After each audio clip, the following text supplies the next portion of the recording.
Yo, what is good, YouTube? Mike's above you here with the long-awaited Human Torch guide. It has been a year since I posted my last Human Torch guide, and this has been highly requested for months now. And due to my past video getting so much support, I asked for 2,000 likes, and it got 2,000 likes in less than 2 hours, so I appreciate that a lot. If you guys don't know who I am, I've been the rank 1 Human Torch every single season since the release of this character. I have like 1,000 hours on him, so I would say I have a pretty good idea on what I'm talking about. In this guide, I'll be going over absolutely everything you will ever need to know on Human Torch. Every single matchup, every single ability, beginners and advanced. I'm talking about everything you need to know on this character will be said in this video. Guys, when I am telling you I have a lineup for every single map, I mean it literally. Later in this video, I will go over every single lineup on every domination map. That's in competitive, not the Yggdrasil. So this is 3, 6, 9, 12 maps. And then there's 1, 2, 3, 4, 5. So that's 17 maps right there. And then 18, 19, 20, 21, 22, 23. Guys, I'm showing you every single lineup that I use on 23 maps, okay? So this is a banger YouTube video. This is gonna be the longest time I've ever spent on a YouTube video. I hope you guys enjoy. Yeah.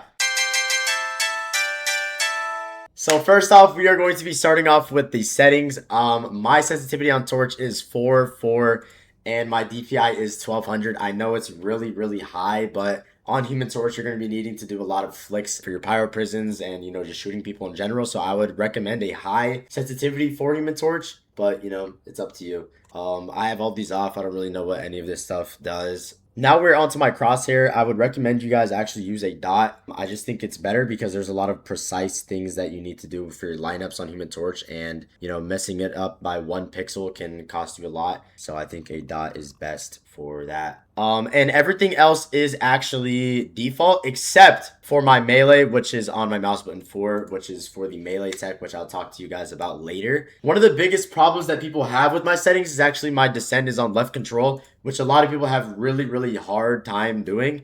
So if you do need to switch that up, I would recommend you put it on left alt because it's a little bit closer to the space bar. So, you know, you only have to move your thumb like a very short distance. And yeah, those are my settings. Next up, we have the abilities. Beginner.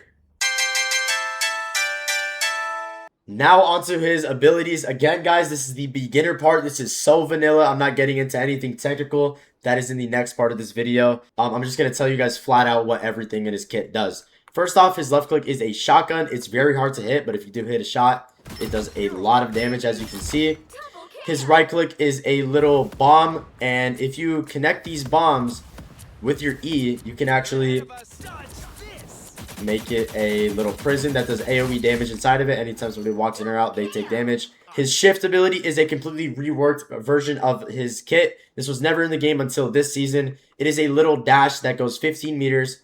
I'll show you right here. It goes 15 meters, and then you become very fast moving, and you can use all of your abilities while using your shift. His last normal ability is his dive bomb. This can be used from very far ranges. As you can see, it's literally a dive bomb. You can use this to displace people. But if you stack your right clicks underneath it, you actually do way more damage. You do burst damage. And onto his ultimate ability, it is a AoE damage.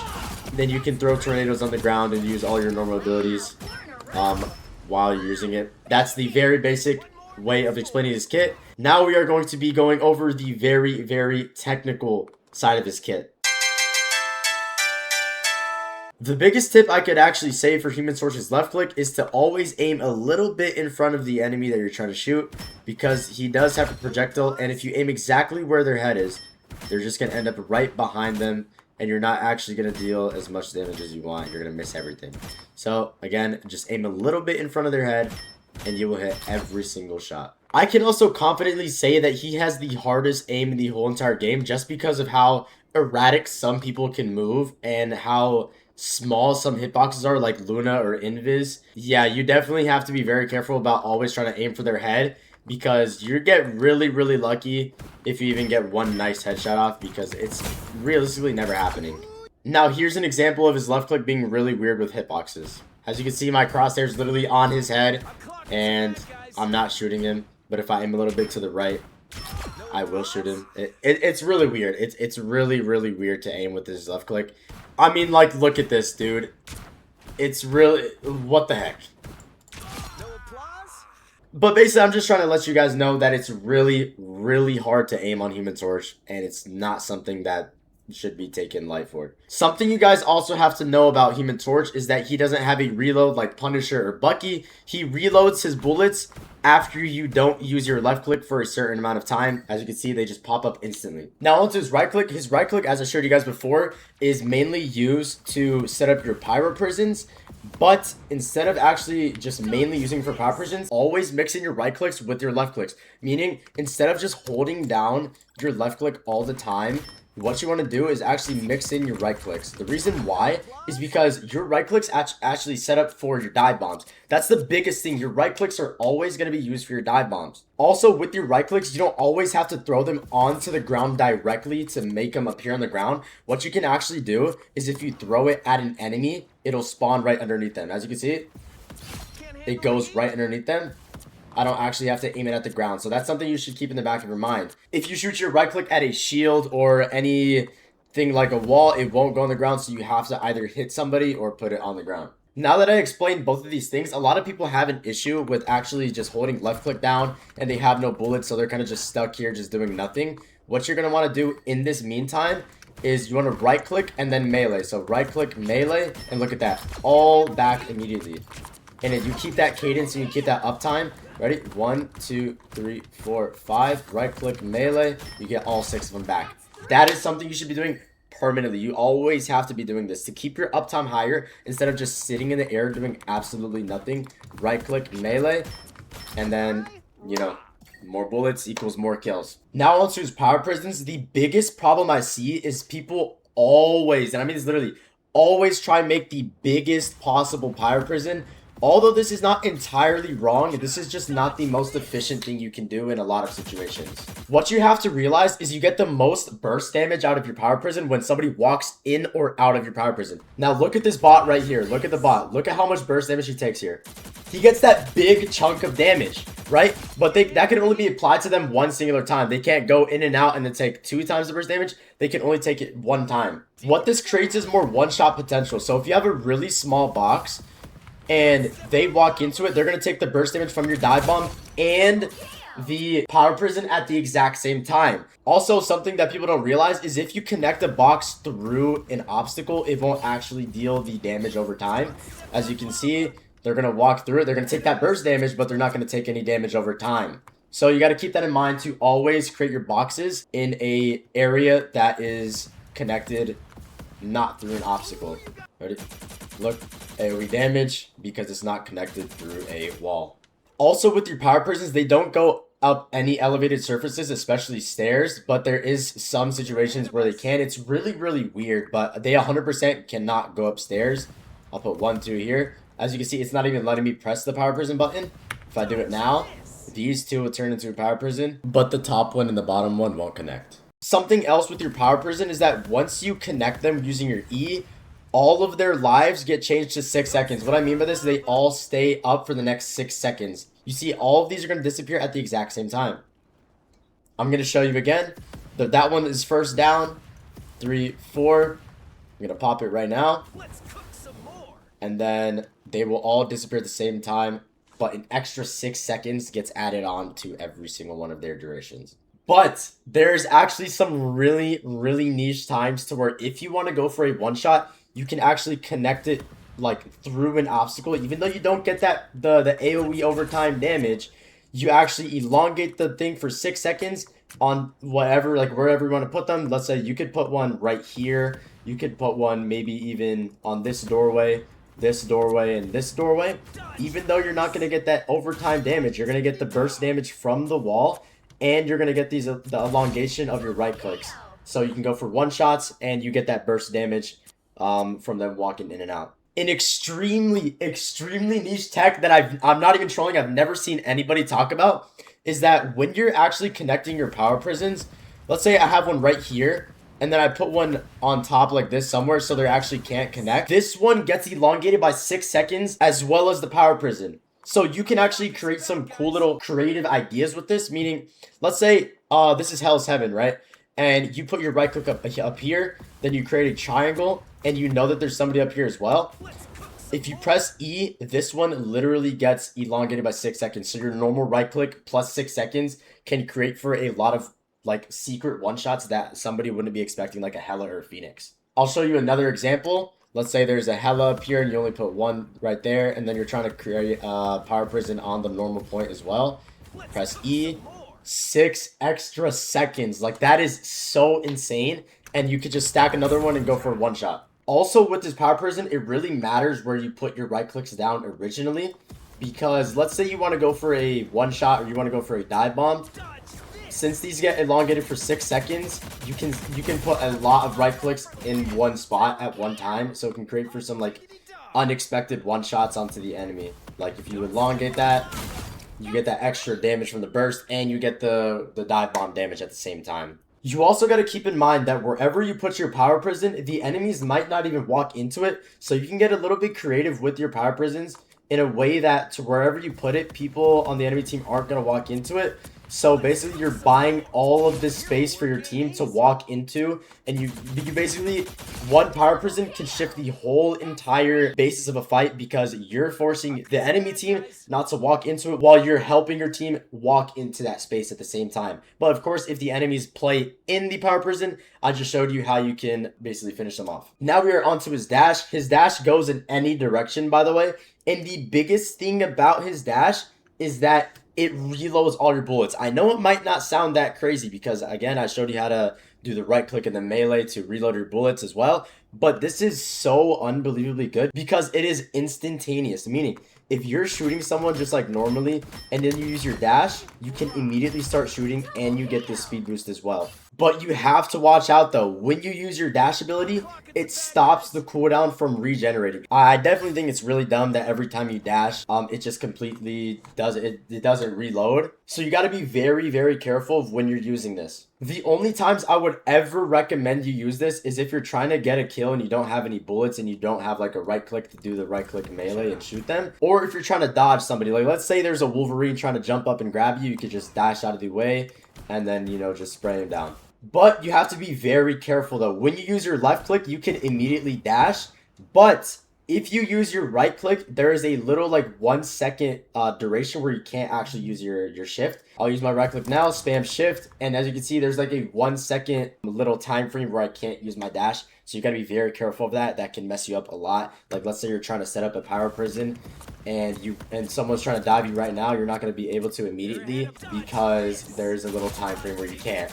Now we are on his dive bomb ability. Guys, I can confidently say this is the most important part of his whole entire kit. It is a 20-second cooldown, but as you can see, that is 60 meters away, and I can dive bomb 60 meters away if I really, really wanted to. Also, it's his biggest kill potential, as I showed you guys before with the dive bombs on the power prisons on his right clicks. If you do one right click here and then you dive bomb on it, it does a little bit of damage, but if you do two, you do 1, 2, you can one-shot 250 if you hit your right clicks, because your right clicks do 40 damage, by the way. And this can create for some really, really cool one-shots, like if they have a support ult, which is going to be in the matchup part of the guide. I'm showing you guys every single matchup in the entire game, how to one-shot every single support ult in the game later in the video. Just so you guys know, he can one-shot basically anything in the game but a tank. I'm going to show you guys the most optimal combo for his dive bomb, but for now, every single time you stack a right click on top of each other, it will make the dive bomb deal more damage. Also, with his dive bomb ability, it can be used as a displacement, so you can boot people off the map.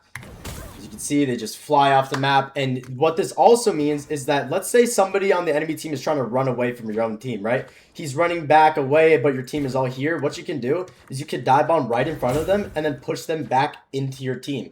This can also be used to cancel certain people's movement abilities, like if a Venom is trying to swing out the way, which will be later in the matchup guide. If he's trying to swing away, you can just dive bomb him and cancel his movement ability. The biggest tip I have for his dive bomb though is flick your camera wherever they're going to be. So like let's say if you dive bomb on their left side, flick your camera to the right, because that's where they're going to end up, and then shoot your left click, and it's basically a free shot every single time, right? So let's say I'm trying to dive bomb this guy. I dive bomb right behind him. I'm going to flip my camera behind him and flick.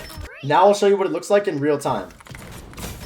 Just like that. Once you get this down, I promise you, you are going to confirm kills like a beast. I promise you. One more time. right, left, right. Flick your camera up and hold left click so you can immediately shoot them. This is basically one shot on 250 to 275 HP. I'll also go over it in the combos in just a couple minutes. Something else you should be doing with your right clicks is stacking them in a hallway. Like, let's say this is the point on Yggdrasil where they're trying to walk in. Use your power prison to elongate it, then you can go for a one-shot confirm kill on any support in the whole entire game, any squishing the entire game, and sometimes if you're damage boosted enough, you can one-shot a tank. Again, it's really OP to put your right clicks into places that the enemies are 100% going to walk into and go for a one-shot that will 100% confirm a kill every single time. Now we are on to his ultimate ability. His ultimate ability is so underrated, and I'm going to show you how to maximize the potential of his ultimate. First off, what you're going to want to do is his ult tech. What his ult tech is when you pop your ultimate, you just get that AoE damage, that's it. But if you throw a right click and while it's in the air, you press your ultimate, it will spawn on the floor as a tornado. I'll show you right now. Ready? Right click, and while it's in the air, press Q. Right click, Q.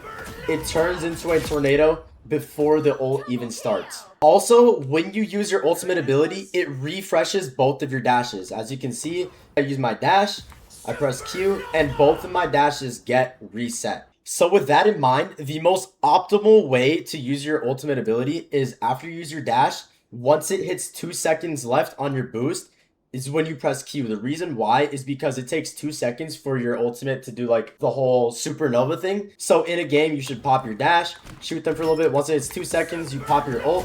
As you see, as soon as the tornado goes down and the ult is done and you get the AoE damage, you get both of your dashes back while maintaining that speed boost from your ult dash. Now let's talk about when you're actually inside of his ult. When you're in his ultimate ability, like I said before, when you weave your left clicks and right clicks at the same time, you will have 0 downtime, especially in your ultimate. I'm going to show you what it looks like now. Right, left, right, left. Left, right, left, right, left, right. There's 0 downtime. Absolutely 0 downtime at all. Instead of just spamming right clicks, just spam left, right, left, right, left, right. And you get so much more kill potential and so much more damage. This will literally make or break whether your ultimate is good enough. Also, in your head, the biggest thing about Human Torch is you want to place your tornadoes where you think they're going to be in about 2 to 3 seconds. Meaning, when I pop my ult, I'm not going to pop it directly on top of them. Because look, they just leave it. They just left it. But let's say you're flanking with your ultimate ability, or you know that they're walking forward, or you know they're walking this way, you're going to pop your tornado a little bit in front of them. So you get that AoE damage from your ultimate stacked on top of the tornado. Because normally, again, if you popped it right on top of them, they'd only get like 1 tick of damage from the ult. But if you pop it a little bit in front, they'll get 2 or 3. Ready? Pop it right there. Look at how much more damage that does rather than if you just put it right on top of them. Now that you know all of that, what you're going to want to do is you're going to want to make a very big pyro prison right where you think the enemy is going to be or where they already are. So if you make a big square here and then you do the ult tech that I just showed you, all of the damage stacks on top of each other and it literally one-shots 275 HP targets every single time, especially if the power prison is down. I'll show you one more time. You get a really big box, or wherever you think they're going to be. Really big box. You pop your power prison, then you do the ult tech. They delete instantly. And then that also stacks on your right click and left click weaving that I just taught you. And you literally kill the whole team. And I promise you, if you do this correctly, or if you get this muscle memory down, you can insta-wipe 6 people on the enemy team 99.999% of the time. I promise you. So now let's pair everything I just told you about his ultimate together, right? You pop your power prison. You can also dash. Once you hit 2 seconds, then you pop your ultimate. So all of this damage here, and then you left, right, weave in between, and you can insta-wipe their whole entire team. Now I'll do it one more time with no talking so you can just understand how it looked like for you.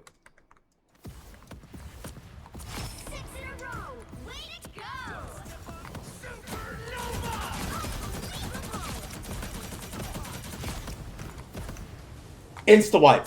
Another thing with his ultimate is you can only have 3 tornadoes down at one time. 1, 2, 3, and as soon as I shoot this one, that one disappears. Same with the other ones. You can only have 3 tornadoes down at one time.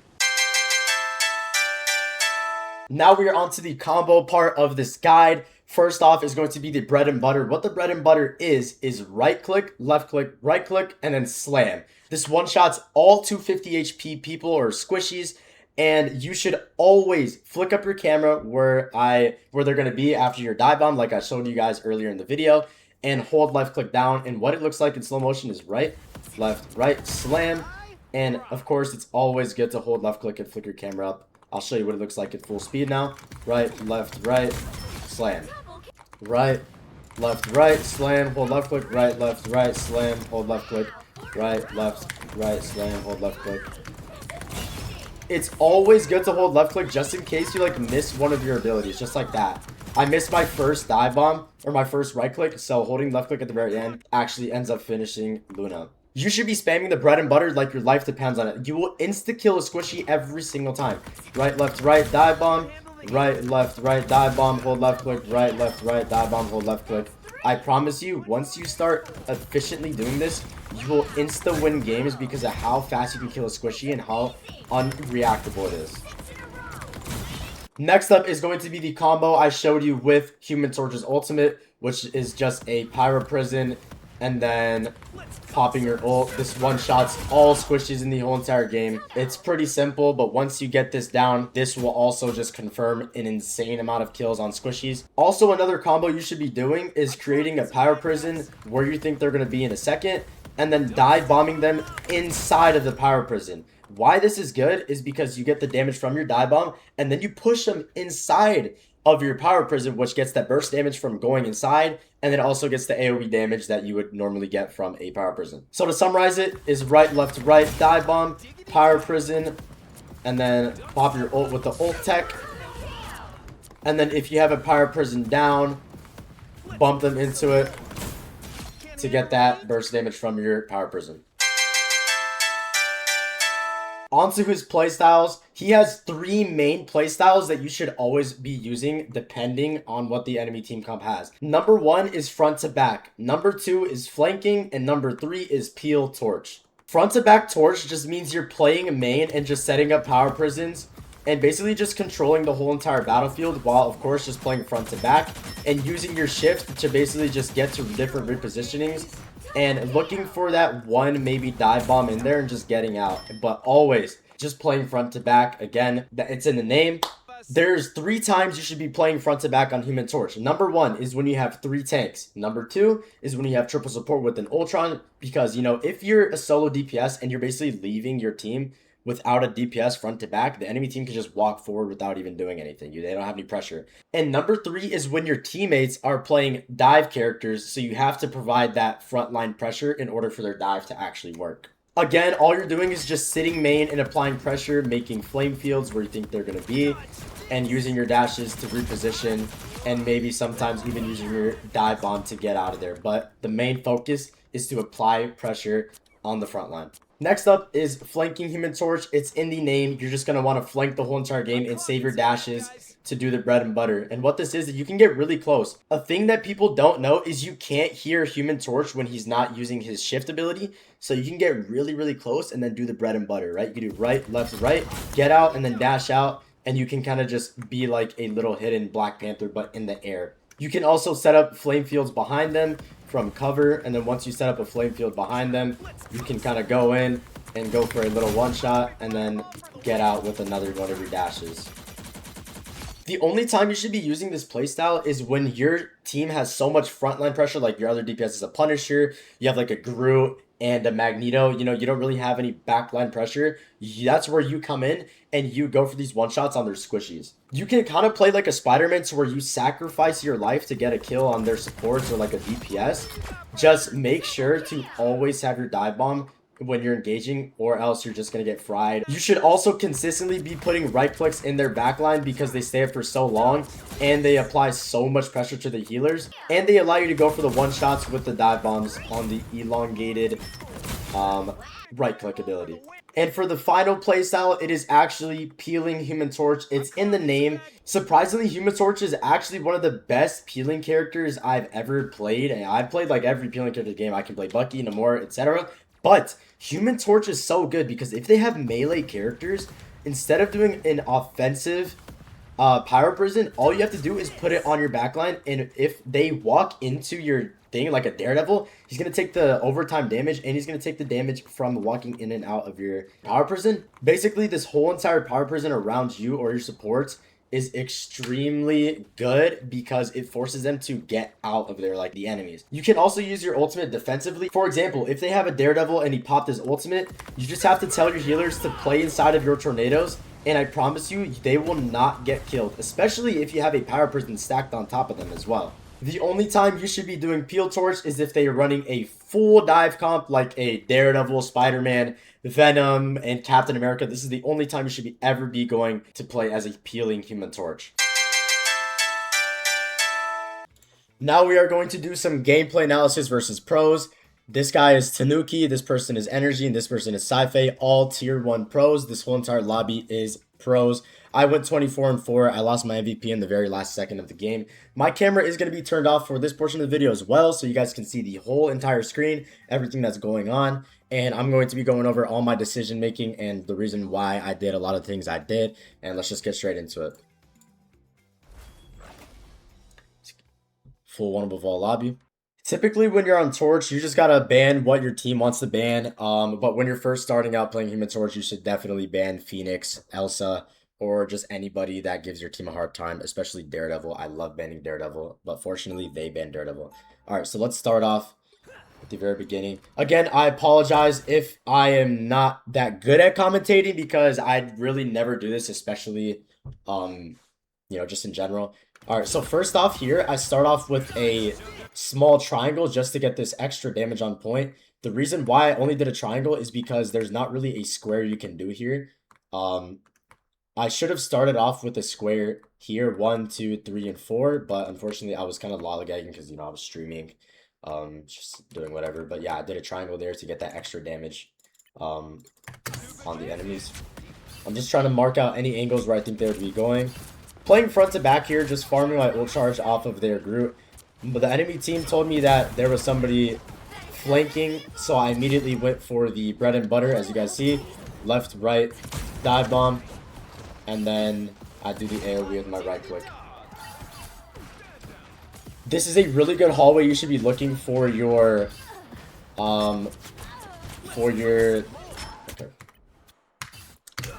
This hallway right here is where you should be permanently looking for your Power Prison. But right there, I'm going to show you guys that again. Right there, my right click gets messed up by one of the enemies. So I get that one there. But it hit Invis Shield. I hate Invis Shield so much, but it hit that. If that didn't happen, then I would have already made a box. But unfortunately, I did hit it, so I wasn't able to do anything. The only reason why I popped my Power Prison here in the first place, without it actually being a triangle or a square, is because I know that I'm not going to be able to even set up a square in the next like 12 seconds. So this is the only extra damage that I'm going to be getting at all. I have no dashes, so I'm just slowly getting out. There's no point of me using a dash here at all. And here's where I go for a little one shot on somebody. Nobody knows I'm here. Again, they can't hear you. I see that their invis is standing still, so I go for the mic method combo, and I just get out. That's the flanking torch right there. That's the normal one shot you should be going for. I set up a Power Prison in the backline because I know that they're going to be forced backwards by my team because we popped Deadpool ult. And then I'm just going to try and finish off their healer. I try and kill their Elsie because that's the next priority, but their invis comes back and I unfortunately go down. I maybe got a little bit too greedy, but their invis came out of nowhere. We ended up losing the point here. I didn't use both of my dashes to... I set up for the future by just doing a Power Prison, and then I get out with my dive bomb because I don't have any dashes left because I used them all to get to the point quicker.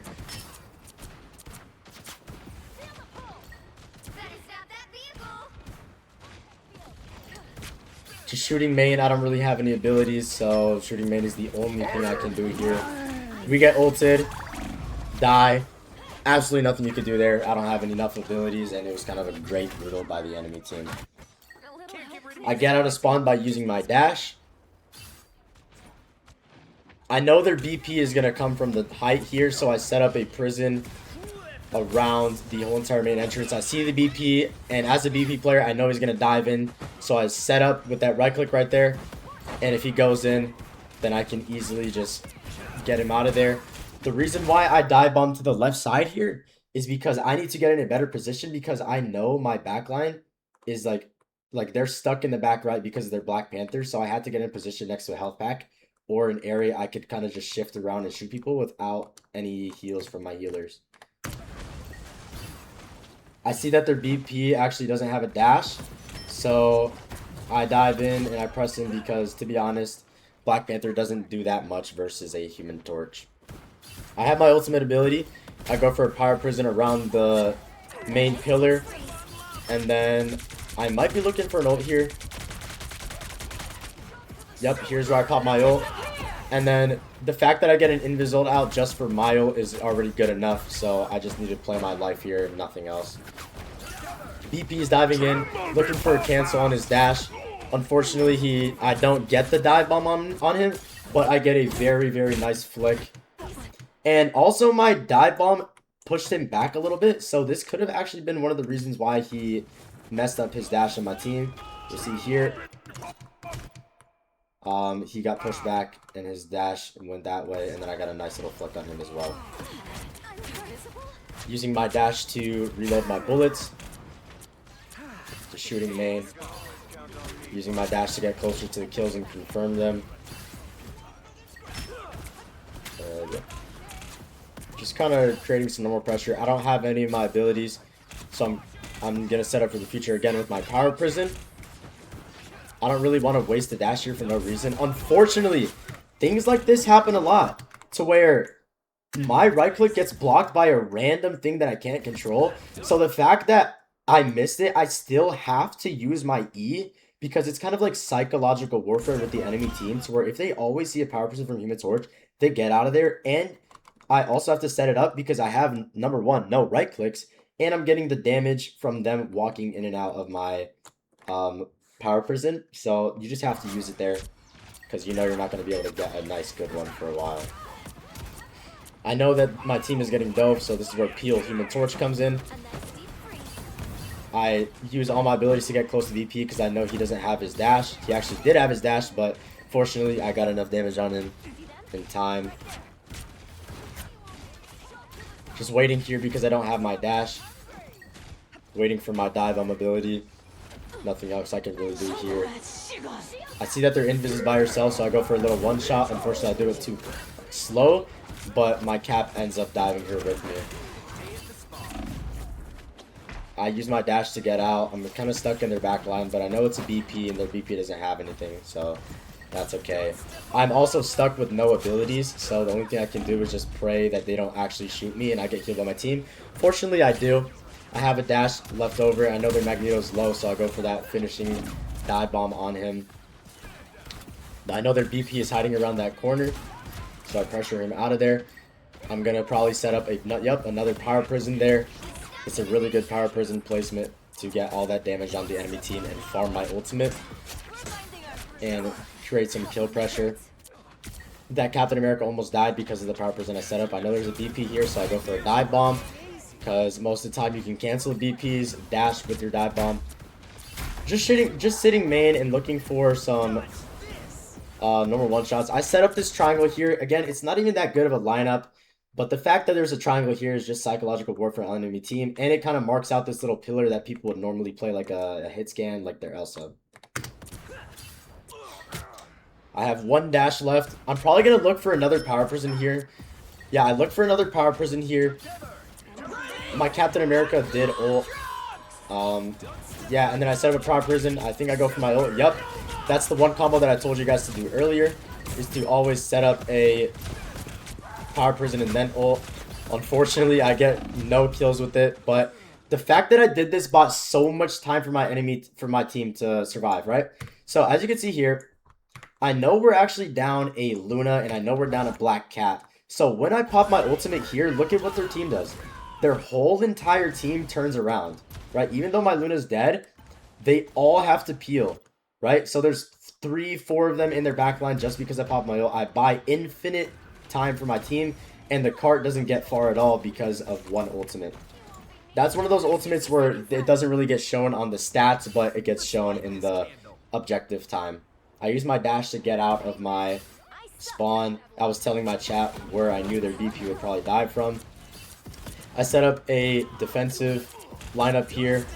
I know their BP is probably going to dive in again, so I'm just waiting for him now. That's why I'm not engaging. They engage with Captain America. Well, there's nothing we can do, so we pop our Luna ult, so that's really good for us. This gives me time. I'm not using a dash here until I find an area opening to go for a one-shot on the support. I try and one-shot their Luna, but unfortunately she has ultimate.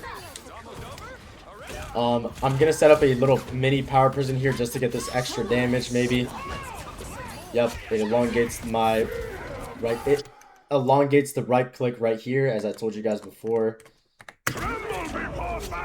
Fortunately, my Black Cat helped me with that Elsa, or else would have been dead.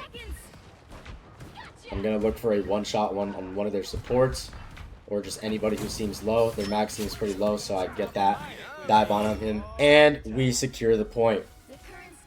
Again, guys, I hope this is a good little commentary on what my decision-making is. This is a very high-level lobby, so again, I apologize if it's not as good as people would like, or you think. Hopefully it is, though. I dash up just to try and set up a power prison pretty quickly. I hear a BP on the left side, so I'm just going to peel for my team. I know there's probably a BP here. That's why I end up scanning there. Then I get up an easy kill. That's why I looked up. Look. As you can see, I'm going to slow it down a little bit. I look up because usually this is where BPs are, but I see their BPs here. So I do a normal left click, right click, dive bomb. And then I left right. It's always good to right click last because you get that AoE damage and it gives you like a lot of extra time. So you should always left click first if you have like a good shot on them. I dash forward so I can try and set up my power prison for the future. I get my power prison off, and this applies so much pressure onto their backline and their front line that they have to get out of it. Look, they're like, originally they were all in this here, but since I put this power prison, even though there's actually nobody even really walking up on my team, they all have to play out of it and give my team a lot of space. I'm just kind of pressuring them out. I was kind of looking for one shot there, but I didn't. They're on a Spider-Man. That dive bomb that I did right there, I'm going to show you guys why I did that later in the video when I go over the matchups versus every single character, but that dive bomb is really good there. All you have to do is look down because it pushes their Spider-Man away from trying to get that overhead slam on you. Unfortunately, I don't have any dashes, but my Deadpool is in their back line, so I end up just shooting whoever's on point. I'm just looking for anybody low HP now. And yes, we ended up clearing them all because of my tank pool buying us a lot of space. Just pushing the cart here, nothing else is really going on. They're not TPing. So I end up dashing forward, and I'm going to try and create a power prison here just to get that extra damage. Just any sort of power prison is good here. But unfortunately, I don't really know what I was doing. I kind of just get picked off. This was 100% on me. I had a dash available, but I guess I just didn't expect to get jumped on by a Elsa and shot down by a Bucky. I dash out of the spawn. I use both of my dashes just so I can get that extra early damage, because there's no point in me really even saving a dash now because they're on Bucky and Elsa. They don't really have a diver like Spider-Man or Black Panther. I just get a normal triangle down here to pressure them out of this area, buy space for my team. Now here's where it gets a little bit scary to try and go for a one-shot on their backline. This is where you have to be forced to play front to back Human Torch, because if I ever do go in their back line, they have a Bucky with all of his grounding abilities. They have a Luna now. They have a White Fox, and they have an Elsa. So there's not really just one DPS looking at me. They have two DPS that can fully counter my abilities. So what I can really go for here is a power prison in their backline and just pressure out anybody who's on point. I'm gonna go for a little flank here on their Luna. Unfortunately, none of them even walk back, but I elongate the health.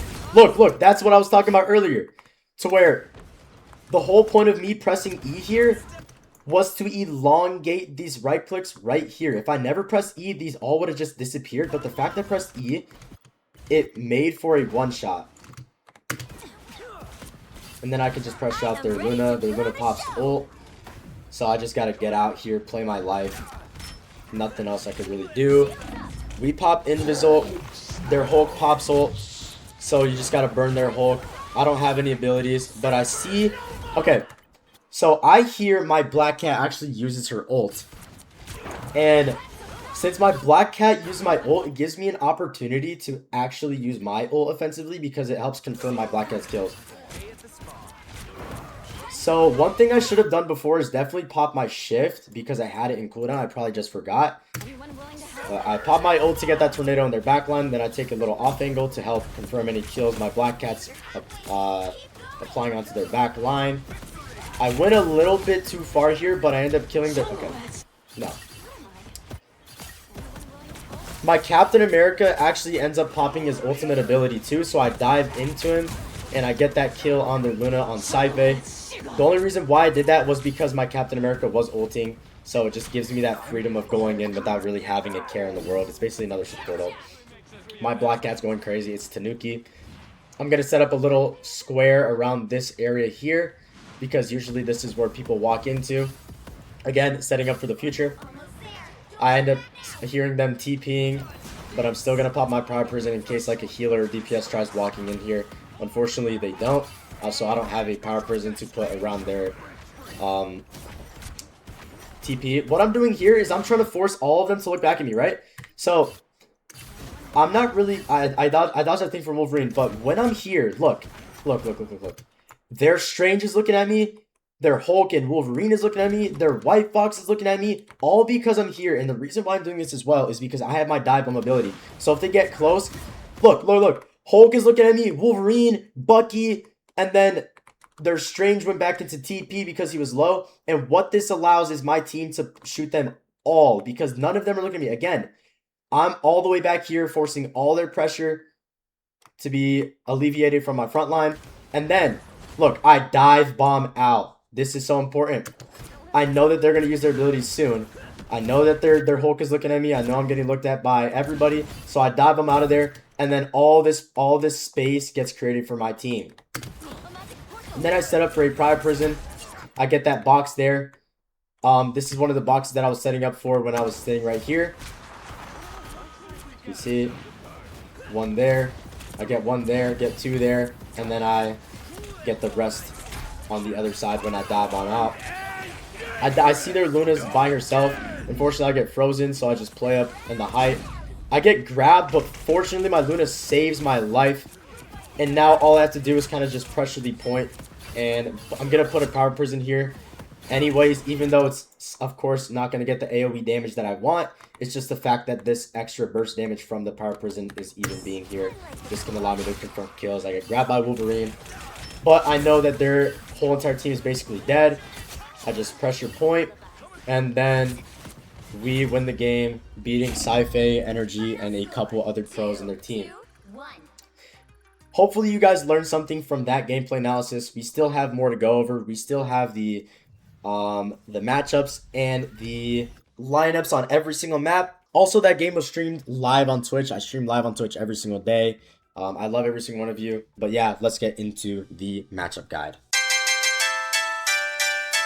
We have officially made it to the matchup section of the Human Torch guide. I'm going to be going over every single 1v1 that you'll be doing with every single character in alphabetical order, and we'll be starting off with tanks, then going to DPS, and then going to supports. I am here with Mbort. This guy is literally the GOAT. He's helping me with this, basically this whole entire guide, and yeah, say what's up, bro. Hey, what's up? My name is Mbort. I'm also the rank 1 torch ever, also known as Mbort. All right. Alright, now let's get straight into it. First off, to start our tanks is going to be Angela. She is actually an insane counter to Human Torch, only if you're playing Human Torch wrong. First off, the way she can take you out of the air is number one with her shift. She can fully grab you out of the air and basically just kill you. Number two, if she uses her fully charged up left click, she can ground you and it does a lot of damage too. If she pairs the two together, you will die instantly every single time. Nothing you can do. All you have to do is know where Angela is on the map at all points of the game. And if she ever comes close to you, all you have to do is very simple. All you have to do is have a singular dash. If she tries doing the combo on you, just dash out of the way. If she ends up getting really close to you and you're low HP, all you have to do Dive bomb away. You will be able to survive. You can also completely counter Angela's ult by just popping your own, and it completely breaks it almost instantly.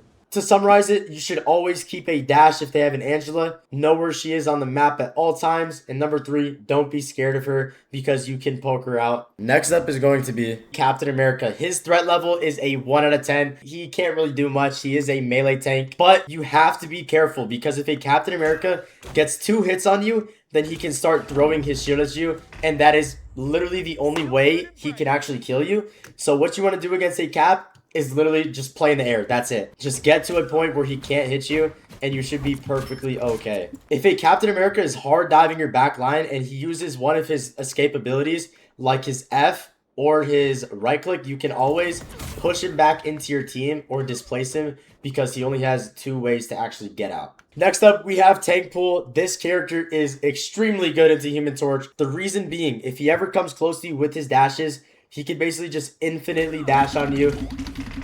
Can't do anything against that. And if he uses his ultimate on you to where you get banhammered, you can't do anything about that either, especially if he has the ability to where it does damage over time. If you melee, you take damage from that too. So if you miss one singular shot when he's banhammering you, you're basically going to die. And stacked on top of that, he also has an insane left click. All he has to do is hit a couple of shots on you. And if he's upgraded, he's going to do that AoE bomb on you as well. So that's 3 things right there that can just perma kill you. He has a pretty low HP bar for a tank, meaning if you ever get into a close distance battle with him, all you have to do is just dash out of there and make him, you want to bait him into coming close to you. And if he doesn't come close to you, then you can always just dive bomb him. One thing you got to be careful of is his bubble, because if you miss it by a pixel, he's not going to take any damage, and you're basically just fucked because, again, you're in close range to him, and you're just going to get destroyed by his swords. In summary, it's pretty dang hard to 1v1 a tank pool or survive a tank pool, especially if you get ulted. But the way to do it is you got to remember, tank pool doesn't have that much HP, meaning you can always stack a couple of right clicks underneath him, and you will do an immense amount of damage to your health. And you could pretty much 1v1 him. But if you get too close, you're going to get shot, or you're going to get dove by his swords, and you're going to die. So you got to be very careful of that. Next up is Doctor Strange. His threat level is actually a 7 out of 10. I know it's kind of crazy for a tank, but the thing is, he has a very long range left click. As you can see, I'm 20 meters away, and his left click will still be able to hit me. Also, if you get a little bit too close, all he has to do is hit 1E and like basically 1 left click in melee, and you're just dead. And if he also has the end of his team up, he can pull you in, cancel one of your dashes, and basically crack you from the back, okay? So what you want to do to counter this is actually play at a medium to far distance, and if he uses his shift to come in, all you have to do is use your own shift to get out. Because you never know when he has a full charged E and his left click goes super far. Like, I'm so far away and it's still hitting me. And most importantly, track if he has his shift or his E. Because those 2 things can fully just destroy you. So just play far distance and just poke him out because you have more move abilities than him. And you can also dive bomb him if he gets a little bit too close to you. You can just place him. Next up is Emma Frost. There's 2 ways you can identify if an Emma Frost can kill you. Number 1, if she has low charge on her left click, she's basically a 1 out of 10 threat level. She does no damage to you. All you have to do is play out of the range of 15 meters. But if she has high charge, you are going to die extremely quickly. So if you know she has low charge, you can play very close quarters to her because number 1, you have more move ability than her. And number 2, she can't really hit you that well. But be careful of getting a little bit too close because if you get a little bit too greedy, she's just going to grab you out of the air and you're dead. You can't do anything. You can maybe get out with your shift, but if you're getting shot by any other person, you're just dead. So the best way to actually play against the Emma Frost is play past 15 meters because her left click doesn't reach that far. And if you know she has low charge, you can get in a little bit closer to her. But if she has high charge, just play how I'm playing right now. Play far away and try and finish her off with a dive bomb. Next up is Groot. His threat level is a 4 out of 10. The only reason why he's getting this high of a score for a tank is because if you are in the range of 22 meters, around 22 meters, he can 4-shot you if he does hit his shots. So that's actually kind of insane. The reason why he's not any higher is because you can fully farm a Groot. If you're just out of his range, he can't do anything to you. It's impossible. So the way to kill a Groot is just to play out of his range. And if you do end up getting close, you have your dashes to finish him off because he has a fat ass hitbox. And realistically, a Groot is not ever hitting all of his left clicks. Something to be careful of about Groot is you cannot connect your flame walls through his walls to do AoE damage. As you can see, if it's blocking, it will not deal the AoE damage that you normally get. That's actually crazy. Did you know that? Yeah. Next up on the 1v1 list is Hulk. He is actually a sleeper pick against the Human Torch only if you're not paying attention, and for that reason he is a 6 out of 10 on the threat level. Hulk is a melee character, so you can be like 5 meters away, he can't shoot you, but if you're not paying attention and you're shooting somebody else, he can just grab you out of the air and you're dead. You can do nothing about this if the Hulk is good. There's nothing you can do. So the way to play against a Hulk is to always know where he is in the back of your mind. And if he jumps up to you, all you have to do is just descend on your keyboard. That's it. Or just go to the left or the right, depending on how, you want to dodge him. Also, be very careful of his exiles, because if you get exiled on a character like Human Torch, you're dead meat unless you have a dash. And again, your dash is 10 seconds long, so that shit's kind of horrible to just be wasted if you get exiled. One thing I love to do when I play against Hulk is to play above an area to where if he actually tries to jump and kill me, he's going to fall in the death pit. So if you bait him into here and he tries exiling you but you dodge it, all you have to do is dive bomb right behind him and he will fall off the map and there's nothing he can do. So knowing Hulk players, you can 99.99% hit this on them because they share one brain cell among the millions of Hulk players. Another hidden tip is if you are 5 meters or below on the ground, you cannot grab a Hulk. As you can see, 5 meters right there. Hulk's gonna try and grab me. He just phases through. I didn't even know this. I'm not gonna lie. I didn't even know that, but this is actually kind of insane. So in summary, all you have to do against a Hulk is just to know where he is at all times and just dodge his grabs. There's nothing else he could do except just lollygag. He can't kill you. Next up is Magneto. His threat level is a 4.5 out of 10 solely for the reason if he hits his normal combo, which is left, right, left, you will die 100% of the time.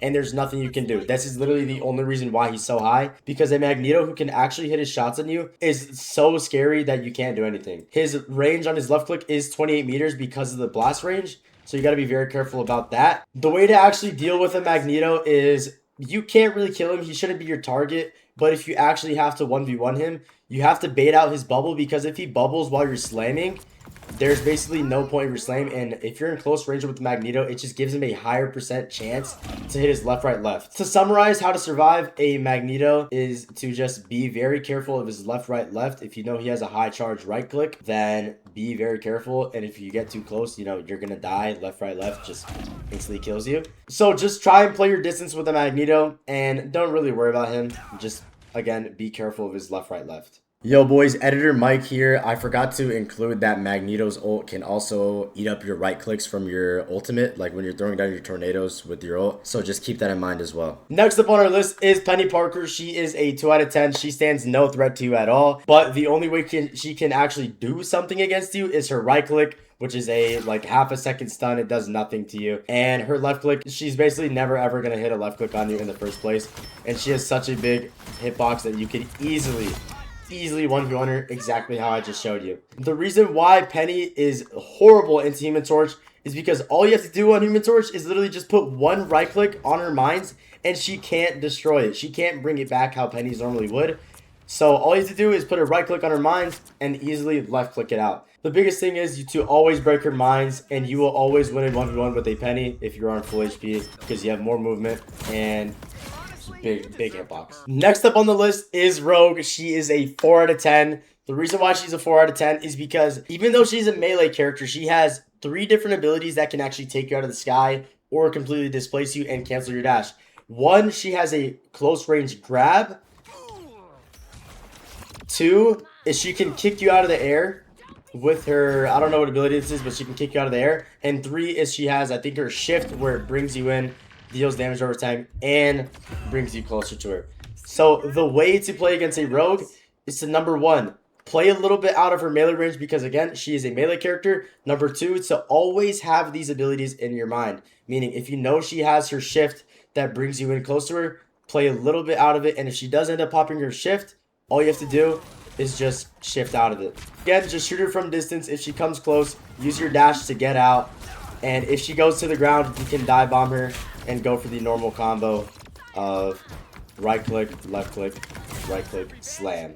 Next up, we have the Thing. He is a 2.5 out of 10 on the threat score. The reason why he has such a low score, number 1, he has a super fat hitbox. You can 5 tap this guy. Number 2, he is a melee character. If you're not close to him, he's not going to be able to do anything. But you have to be very careful. He can come into the air and ground you. This is the scariest thing about a Thing. Anybody else is looking at you, you're gonna die. But if he actually does try and ground you from the air, if you use your dash ability, you can survive this completely.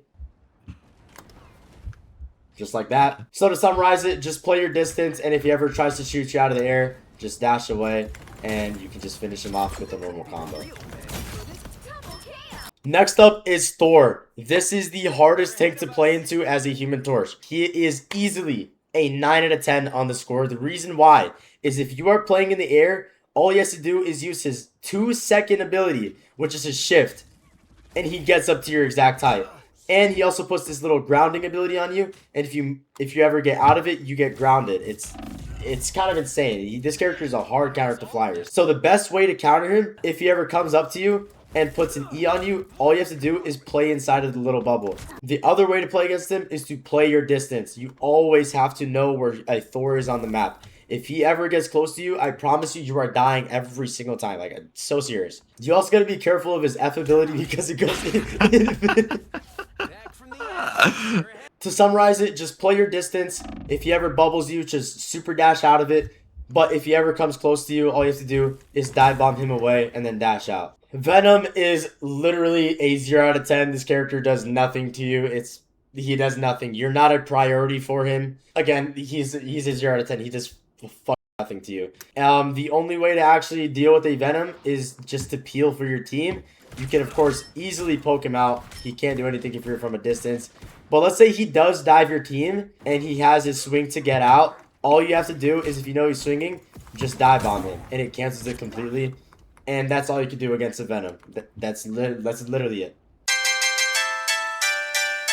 We are on to the DPS now. Playing against a Black Cat. This is horrible. You are going to die 100% of the times if you 1v1 this character. She is disgustingly broken against flyers. She is easily an 11 out of 10 to 1v1. Let's say you were ever even getting close to this character. Look what she can do in like 2 seconds. You just instantly die. And you don't even know where she's coming from. She can also ground you. If you play against a good Black Cat, she will ground you. That is... Like, what is that? You can't shift, you can't... Like, that's so stupid, bro. My hair's all messed Like, it's so stupid. So the best way to play against a Black Cat is to not even interact with this character. Don't interact with this character one time. If she comes close, you can, of course, do a normal combo on her because she is 250 HP. But realistically, against a good Black Cat, you're not doing anything. Unfortunately,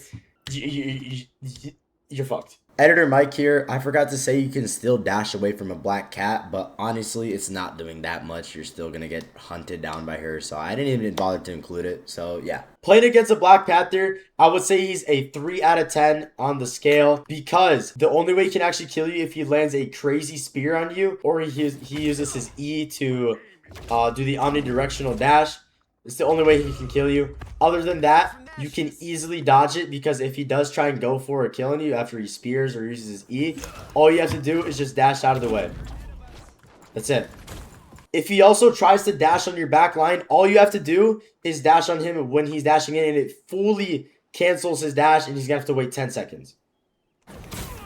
Like, if you do it correctly, he's going to have no abilities, and you can just easily poke him out. There's nothing you can do. Editor Mike here again. Another thing I wanted to say is that you should always just play in the air against the Black Panther because the only way he's ever going to kill you is if you're on the ground or he has a crazy spear. So just play in the air and poke him out. Next up is Black Widow. She is a 4 out of 10 on the scale. The only reason why she's a 4 out of 10, you might be like, oh, but she's a hit scan. She's a sniper. She can easily shoot you out the air. No, she has 250 HP. You have 2 dashes. You got to be pretty careful, though. If you get a little bit too close to a Black Widow, all she has to do is kick you.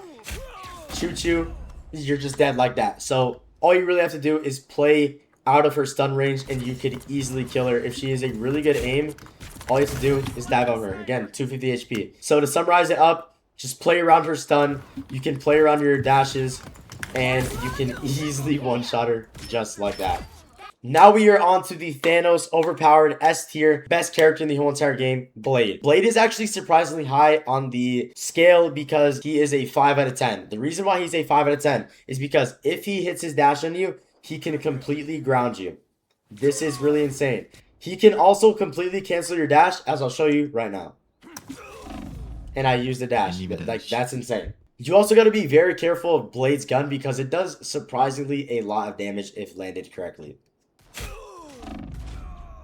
The only way to ever beat a Blade in a 1v1 is if you have your dive bomb and you have your right clicks and you have at least one dash. The reason why is because number one, he can again cancel your dash, and number two, he does so much close range damage that if you get a little bit too close to him, he's going to maul you alive. So the best way to play against him is to play far distance away and try and go for a dive bomb on him. But again, this is not really a 1v1 that you can really win by yourself. You need help from a teammate. Also, who's really even playing Blade? He's not that good. If you're getting any sort of heal against the Blade, you're going to win. Next up is Daredevil. This is a crazy thing to say, but he is a 10 out of 10 great pick into Human Torch.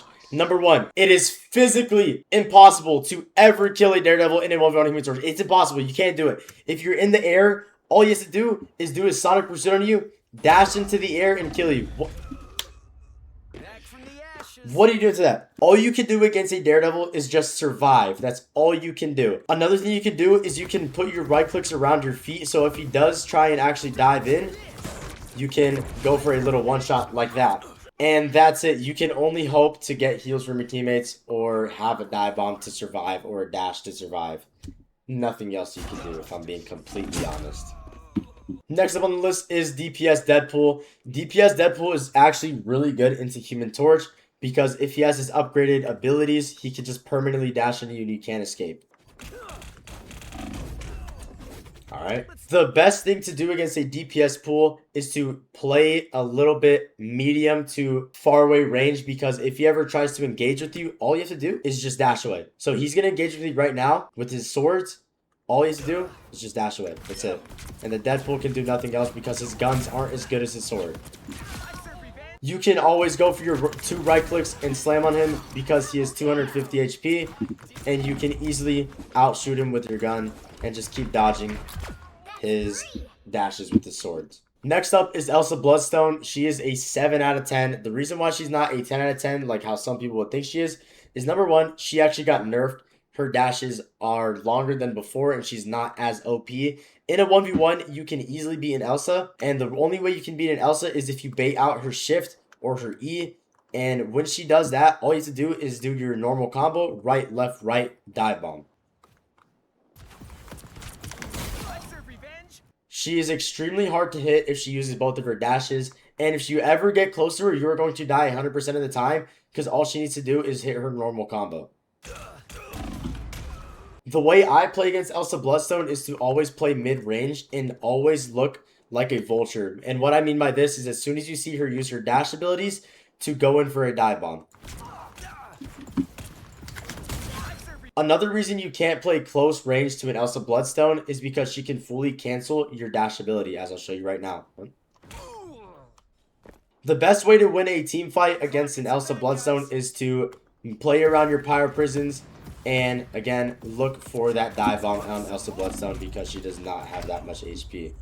Next up on the 1v1 is Hawkeye. He's actually very, very easy to go into. He is a 4 out of 10. All you have to do is bait out his jump ability, and if he jumps one time, he is the easiest character to dive in the game.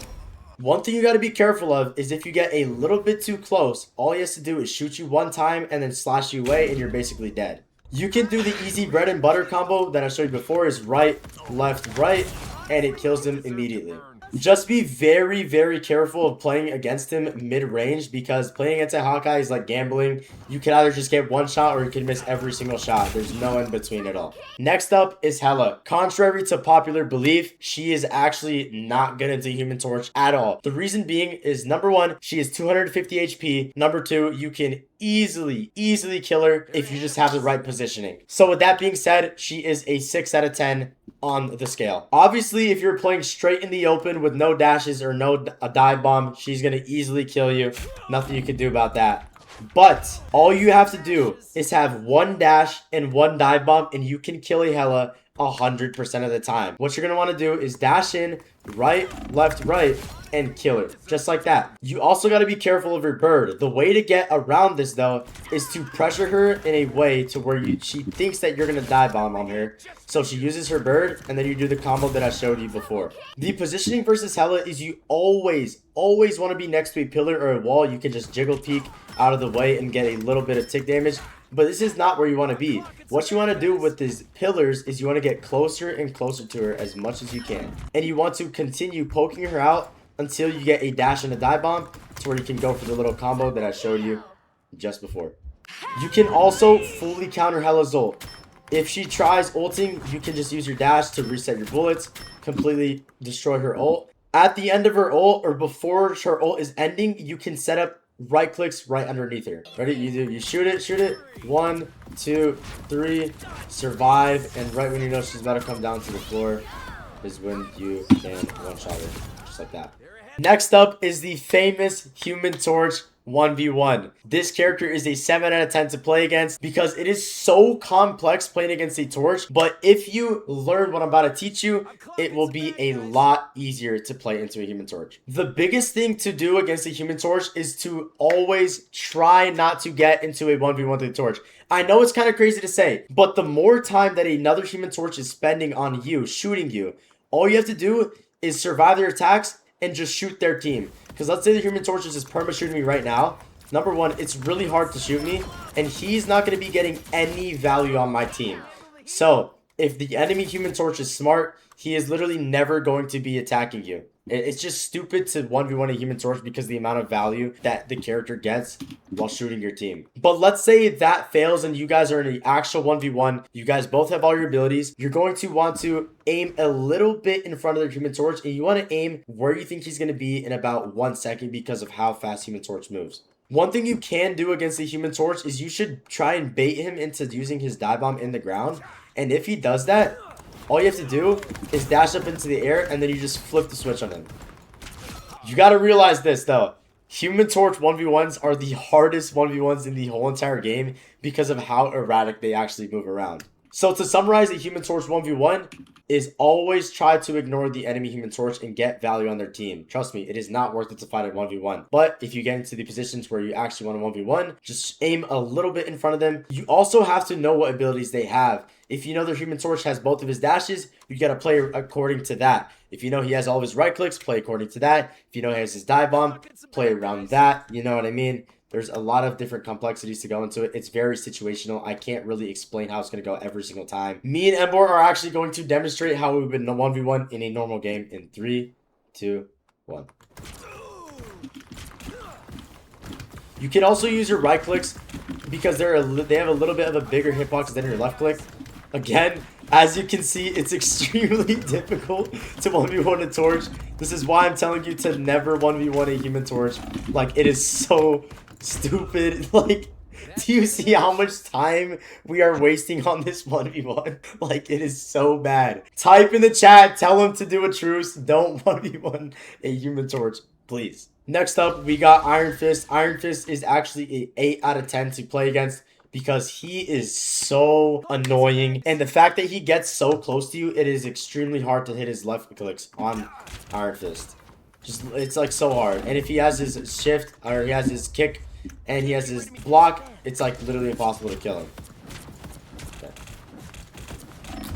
So now, let me tell you how to 1v1 a Iron Fist. Number one is, since Iron Fist is a melee character and he has to be right up in your face, always put right clicks right next to where you're going to be. Because if their Iron Fist tries to walk into you or tries to 1v1 you, all you have to do is play around your Pyro Prison and he will die very fast. Number 2 is try and bait out his block ability. And if he uses his block, he is extremely fresh eats for your dive bomb. You can also save your dive bomb for when he gets really close to you or you're trying to get away. Like, let's say you're really low HP and their Iron Fist will not stop bugging you. Just dash into the air and just get out of there. And then just ask for heals. But again, if he comes close, do a Power Prison at your feet and play around it. To summarize it, bait out his block, make a Power Prison at your feet, and if you need to, use your dive bomb to finish him off or survive on your own. Next up is the big Tony Stark. Tony Stark is a calm 4 out of 10 to play against as a Human Torch. The reason why he's not higher as what people think is because the biggest thing to realize is that Human Torch can move fast while shooting his left click. Iron Man cannot. Engage with him with your shift, get as close as you can to him, and it's going to be hard. But just aim a little bit to the right of him on Human Torch and he should be good. Also, try and bait him into being close to the ground or near a wall. Because if he is near a wall or the ground, if he tries flying away, you can actually just cancel his flight ability and basically just displace him. Also, if he does end up getting a good 1v1 spot against you, like you're just in the beam of his right click, you're kind of fucked. So the biggest thing to do is either get really, really close to him or play really, really far away from him. Next up is Magic. Magic is a 4 out of 10 against Human Torch. The only reason why she's this high as a melee character is because her ability to kind of one-shot you if she does right-click and then she goes in with her normal combo. The only thing you need to do against this is to dash out of the way. That's it. I promise you, that's it. If you know she's charging it up, all you gotta do, just dash. She has nothing else to shoot you. She is free eats. There's nothing she can do. You can just dive bomb her easily and kill her. Mr. Fantastic is a 2 out of 10 versus Human Torch. The only thing he can really do against you is ground you, and that's it. You just have to play out of his melee range. He can ground you like that, but all you have to do is just fly back up to the air, and he can't do anything else. I would say the biggest thing against a Mr. Fantastic is that he has so much goddamn health that you basically do nothing to Mr. Fantastic, especially since your shots are so hard to hit and he has so much survivability. So I would just say, just keep flying in the air. Kind of just ignore Mr. Fantastic, but if you do ever need to actually 1v1 him, just stay in the air. That's it. Next up is Moon Knight. Moon Knight is very, very easy to play against. All you have to do is not play next to a wall or next to the ground because he can onk it. So for this reason, he is a 3 out of 10 versus Human Torch. And he's also a character to where if you bait out his jump or his F ability, you just have to wait for him to touch the ground and you could just easily dive bomb him because he doesn't have that much health. Can't do anything. So to summarize it, just don't play close to a wall, don't play close to the ground, play in the air, and then try and bait out his abilities. And you can easily poke him out. And after you bait out his abilities, just go for the normal combo that I told you guys. And that's it. Next up is Namor. He is a 6 out of 10 versus Human Torch. The reason being, sometimes his squids can be pretty hard to hit. And he can basically just one-shot you with his squids. What you want to do versus his squids is it's left click, right click, left click. It insta-kills no matter the range. See, if he puts one all the way back there, then I can just left, right, left. And it insta-breaks it no matter what. The only thing you have to do against Namor is bait out his bubble. Once you bait out his bubble, he's the freest eats of all time. You can poke him out easily from any range you want, get at an angle, and just go for the normal one-shot combo that you do on any squishy. Next up is Phoenix. She is a 7.5 out of 10, and she is literally just like Hela, but just a little bit more dangerous. What I mean by this is you're still going to want to play next to the pillars, shooting her out. She also has a TP ability like Hela, meaning if you want to get close to her and go for the one shot, you're going to try and bait it out. Try and bait her to use her shift, and once she uses her shift, then go for your dive bomb ability. You just have to be really, really careful with your positioning, because if you are ever in the open versus a good Phoenix, you will die 100% of the time. There's nothing you can do. So the only way you can actually kill a Phoenix is to try and get close, try and slowly gain your way and slowly bait out her shift, and just dive bomb her. Go for the one shot. You can also fully counter her ult like Hela. If she pops up in the air, just stack your right clicks right where she is. It's really easy for Phoenix because she has that little thing right there, and you gotta get close. Left click, dive bomb, instant one shot no matter what. You also have to be careful about a Phoenix because she can easily fly in the air and away from your dive bomb. And if she ever does this, just fly as close as you can to her and try and make it a shotgun fight. Next up is Psylocke. I would say she is a 6.5 out of 10 because if you are ever in the distance of her normal combo, she literally just deletes you from the game and there's nothing you can do about it. But she is like Phoenix and Hela. All you have to do is bait out her movement ability, and once she uses that, all you have to do is dive bomb her. That's it. You also have dashes to reposition yourself. Like, let's say she's hard poking you. Just dash away and try and go for a one shot. You can out poke her from far range. She doesn't deal as much damage to you as you do to her, so you can use that to your advantage. Her ult is also the same as Hela and Phoenix, meaning you can one-shot her as soon as she leaves her ult. Let's say she pops her ult. There is a little circle at the very middle of her ult, and you can set up your right clicks to where she's going to end. I'll show you again. Let's say that's your team. You see the little part in the middle. You stack two. You go left click and then dive bomb. Next up is Scarlet Witch. Playing against a Scarlet Witch is surprisingly easy, but it's very annoying because she has auto aim and you have the hardest character to aim on in the whole entire game. All you have to do against a Scarlet Witch is just play far range. She can't do anything to you from far range. Ember is going to try as hard as he can to actually hit shots at me from far away. If she comes close, just dash out of there. And if you know that she used both of her shift abilities, all you have to do is wait for her to get to the ground, and once she gets to the ground, just dive bomb her. It's kind of like Psylocke and Hela. It's the exact same idea. Wait until she uses her movement abilities, and then dive bomb her. Never ever play close or medium range to Scarlet Witch because she will always beat you. She has auto aim on a flyer. Nothing you can do. So just play far range, and then you will always win the battle against the Scarlet Witch. Next up is Spider-Man. This character is so disgusting to play against as Human Torch because he can just permanently go on you every 2 seconds, hit an insane bread and butter combo. Not much you can really do, except for one thing. But for this reason, he's also a 10 out of 10 to play against. This character is disgusting. First off, you need to permanently, and I mean this literally, always play around a pillar. The reason why you should always be playing around a pillar is because if he lands a cluster on you and he tries to go for the bread and butter, he can't do it through the pillar. So you can just permanently go around the pillar, left, right, wherever, and as you can see, he can't do the bread and butter. Another thing to do versus a Spider-Man is to play close to the ground. This one is so good because let's say he dives in on you and he does the bread and butter, just slam the ground when he comes to you. He won't be able to do it. This kind of sucks though because this is on a 20-second cooldown for you and that's on like a 5-second cooldown for him. So if you get caught without your dive bomb, you're bent over. The only way you can actually get out of bread and butter without your dive bomb is to literally just take the damage. You have to take the damage and then you have to go out after. This is the only way you can survive it. You're going to be at 50 HP, but hey, you're out alive, and that's really what matters the most. To summarize it, always play next to a pillar or always play next to the ground. There's no in between. You cannot be in the air like this. If you're in the air like this, you will get bread and buttered immediately, and there will be nothing you can do at all. Next up is the OP S tier character, Squirrel Girl. To be honest, all you have to do is just dodge her projectiles, and you should be good. All you have to do versus a Squirrel Girl is have a little bit good movement and just dive bomb her. There's nothing else you need to do versus. I mean this in the nicest way possible, guys. If you die to a Squirrel Girl normally, you gotta lock in, dude. I'm gonna be honest.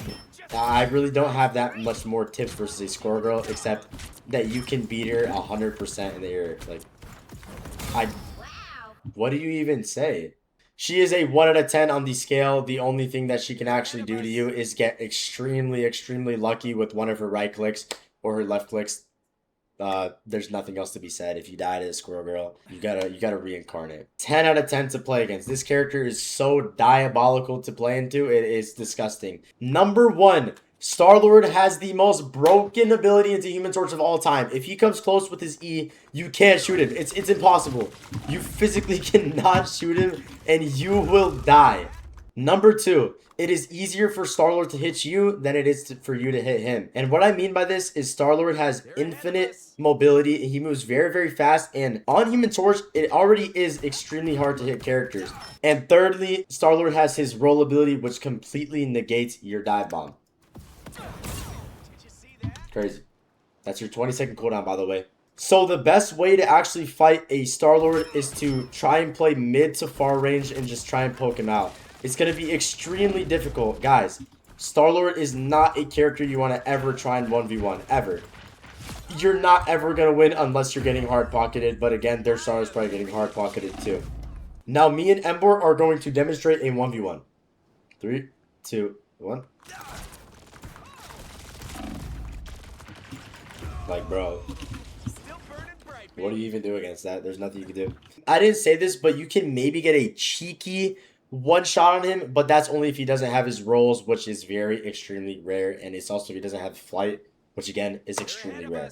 So basically, Starlord is a long-range Spider-Man. Next up is Storm. To be honest, this one is kind of like Iron Man, except she has way more kill potential on a Human Torch than Iron Man, because if you get too close to a Storm, all she has to do is do her damage amplification thing, and you take damage stacked on top of her normal damage. Storm is a 5 out of 10 to play into as Human Torch. To be honest, a 1v1 with Storm is a complete aim diff. Like, that's all it comes down to. You can, of course, get really, really close with your shift, and you can try and bait her into coming close to the ground so you can dive bomb her.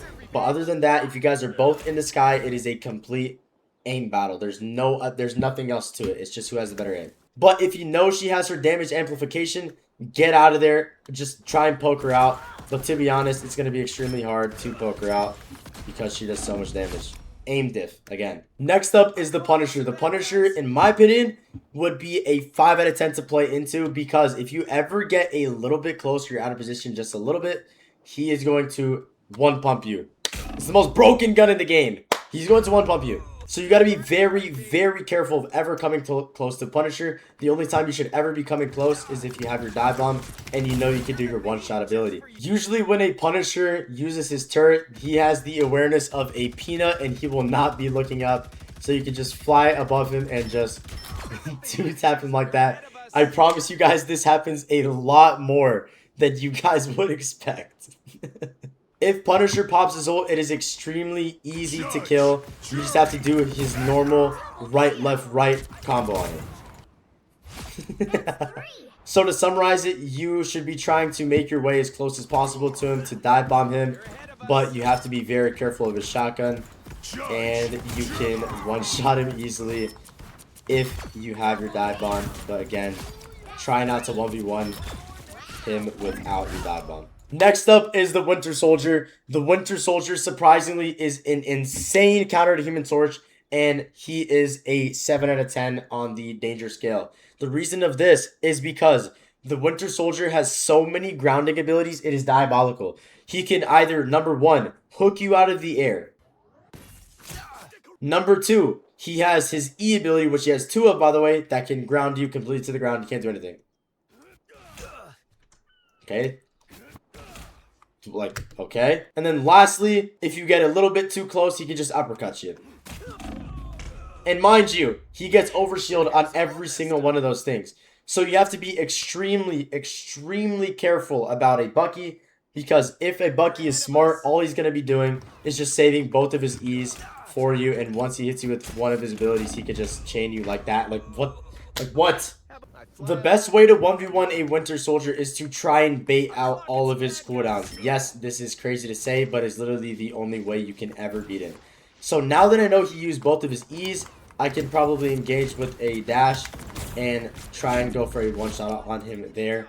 But realistically, is this happening?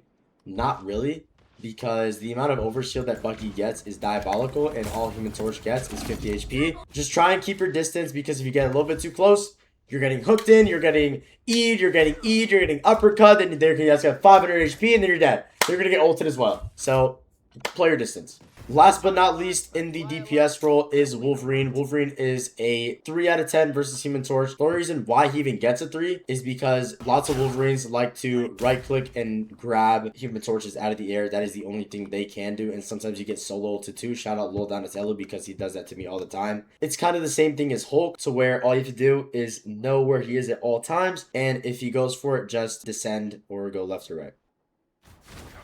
Just like that. So in summary, just play in the air and just always watch out where he is. If you know you can't go to the left or right, just dash out of the way with your shift. The first on our list of supports is Adam Warlock. Adam Warlock is actually a 4 out of 10 to go up against, because he has basically one of the only kits for supports that can actually contest you out of the sky. He is a hard hit scan. His E ability insta heals him to basically full health, so it's pretty AIDS to go against as a Human Torch. What you want to do against the Adam Warlock is, number one, you always want to try and bait out his bond. If you get out his bond, all you have to do is just wait it out. Literally just wait it out, and as soon as his bond is over, you're going to want to engage with your shift and do the one-shot combo that I showed you guys earlier. We'll do right, left, right, insta-death. Also, if they're Adam Warlock ults, you can completely counter it with yours. Let's say his whole entire team spawns, just do the ult tech, and everybody who spawns in here is just going to die. The biggest thing about Adam Warlock is you should treat him like Hela and Phoenix, because he has the potential of Hela and Phoenix, meaning you can't really contest him while you're just flying in the air like this. Always try and make your way close and go for the one-shot combo. Versing Cloak and Dagger is actually pretty easy. The reason being is all you have to do is bait out her right click on heal when she's on dagger, and once she baits that out, all you gotta do is wait it out. She can't do anything at all, and as soon as it's over, you do the right, left, right, right, left, right, and she is dead 100% of the time. I love playing against Cloak and Daggers because you can one-shot her support ult. It's very hard to do, but you have to hit 4 right clicks, 1, 2, 3, 4, and press E, and then do another one. And once you get 5, you instantly one-shot 255. Support pool is up next. He is actually a 5 out of 10 versus Human Torch, because he's kind of the same thing as DPS pool and tank pool, where he has all this mobility, and it's even worse on support pool because he can heal himself while he's doing all of this. So if you ever get really close, you're kind of just going to get messed up. You're just going to get... He's going to pop his E, he's going to heal himself, and then he's just going to do his sword combo on you, and you're kind of just fucked. So, same thing as tank pool and Deadpool. You're going to want to keep your distance and play for one-shots. It's kind of hard to one-shot support pool because of his passive, where he gets an extra life when you one-shot him. So you got to be very careful of that. Again, if you get gun ulted, you're basically just going to die if you don't get any heals. And you should always try and play behind cover versus a support pool, just because, you know, he is a hit scan, and if you get a little bit too close, again, you're going to get absolutely shit on. Next up, we got Gambit. He is a 5 out of 10 like support pool. But the reason why he is a 5 out of 10 is because he can basically 1v1 you no matter what, especially when you're really close. You can't really do anything. He has heals for himself. He's basically one of the best 1v1 characters in the game. But just like any other character in the game, if you bait out his movement abilities, he has fresh eats for your one-shot combo. Let's say you force out his dashes, you scare him a lot. All you gotta do is right, left, right, and he is dead. So the biggest thing is to try and bait out his dash, just straight up. Scare him as much as you can, get his dashes out, and then go for right, left, right. This is it. Unfortunately, his support ult is one of the hardest to one-shot in the whole entire game because of how quickly people move.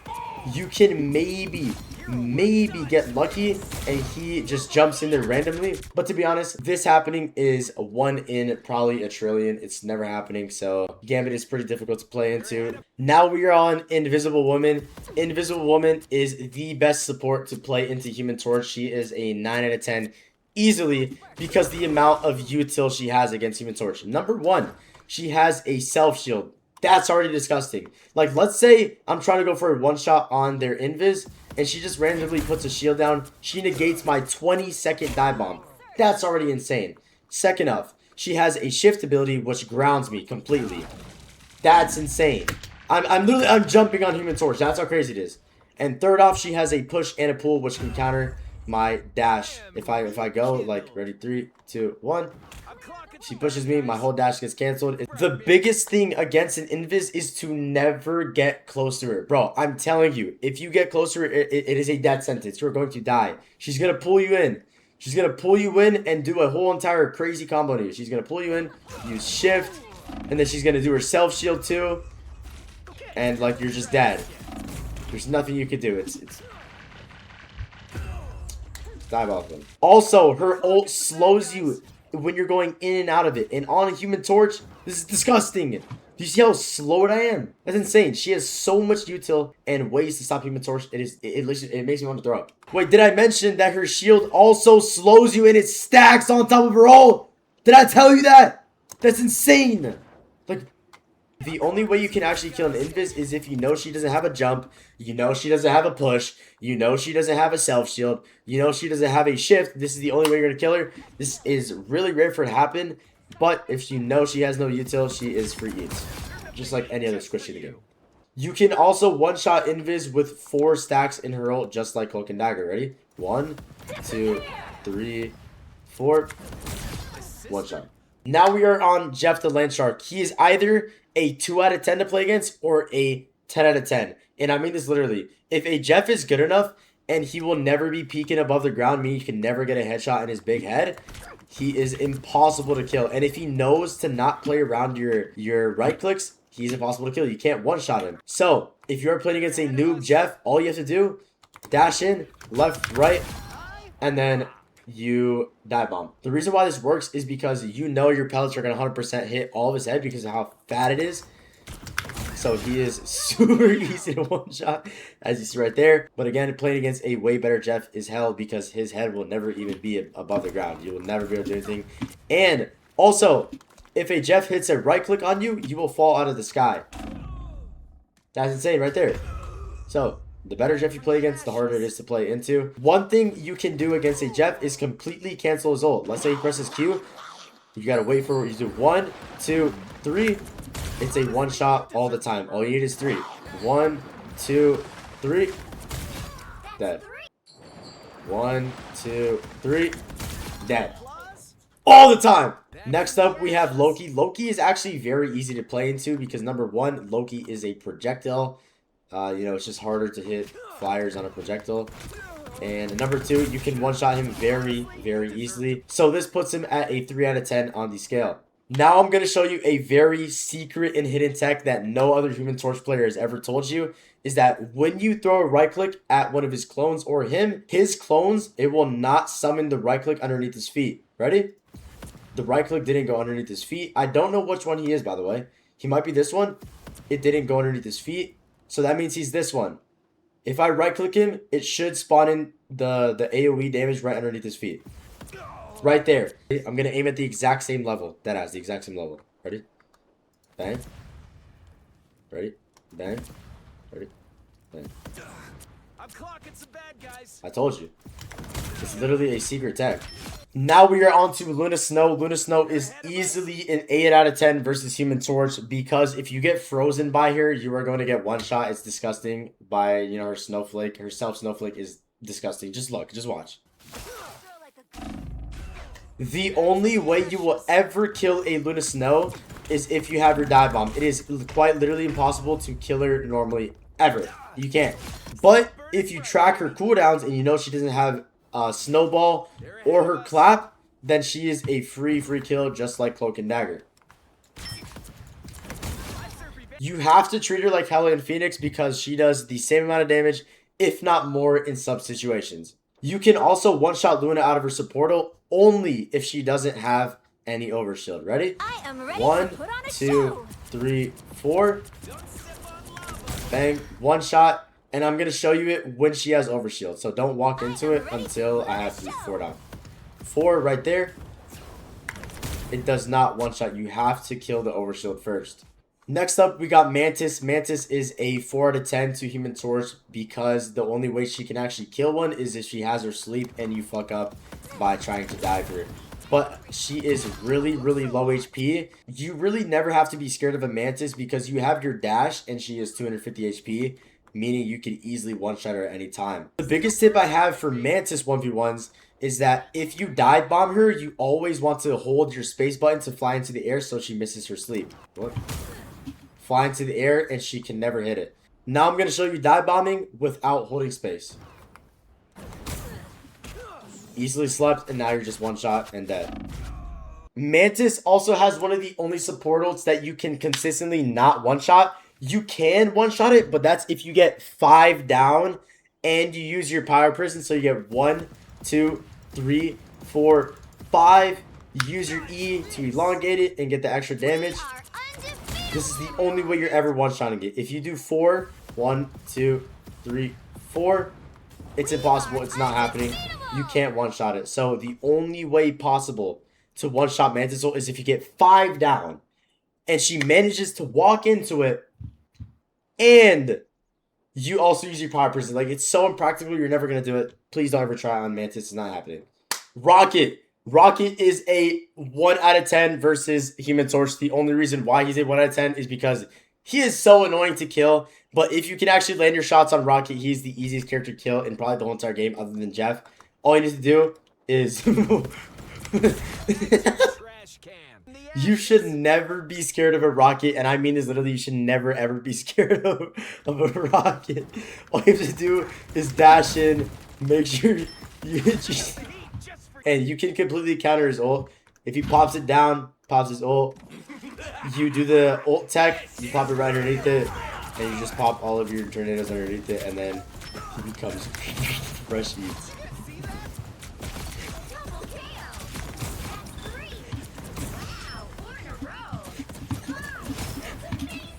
You can also snipe his respawn beacon from far away. As you can see, he's going to throw it far away. And you can just snipe it easily.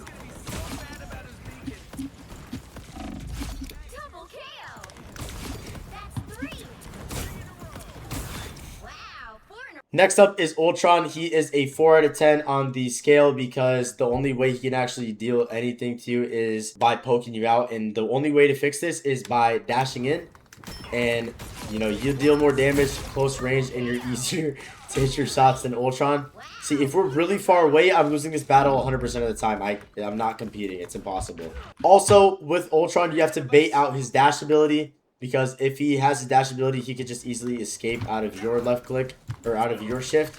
And it's really hard to kill him because he gets that speed boost and he gets the damage boost. So if you want to kill him, bait out his dash and then get really close to him. Get up close and personal. Get in his personal bubble. Break it. And you can kill him easily. But that's only if he doesn't have his dash. If he has his dash, he might actually put up a good fight. But to summarize it, all you have to do is get really close quarters to Ultron. Bait out his dash. And once those two things happen, it's free eats every single time, and it's impossible to lose unless you have the aim of a toddler. Last but not least, we have White Fox. White Fox is extremely annoying to go against as a Human Torch. She is definitely an 8 out of 10 because she has so much utility and so much survivability that it is disgusting on a character. Number one, she has a little like stun thing that can cancel one of my dashes. Cancels my dash. Next up, she has a TP ability, which is crazy, and that TP ability gives her a fucking shield too. Like, what are we thinking, dude? It's like an invis shield, but a big circle. Are we crazy? Are we crazy? And then third off, she has a left click that if it bounces off the ground anywhere even close to me, it's gonna deal damage. Who thought this was a good idea? I don't know. And she also has a dash ability that can, she also has this little dash ability that can heal herself and dash through me and damage me at the same time. What? The way to actually beat a White Fox is to try and bait out her stun first off. It's kind of like every other character. You got to bait out some cooldowns before you go in with your slam. So you got to get her scared a little bit. Make her use that little stun thing. And you have to make sure she does not have TP. If she has TP, you are going to be rendered useless. Because so let's say she does use TP. I break it. I can go in now and go for my little one-shot combo that I showed you guys earlier.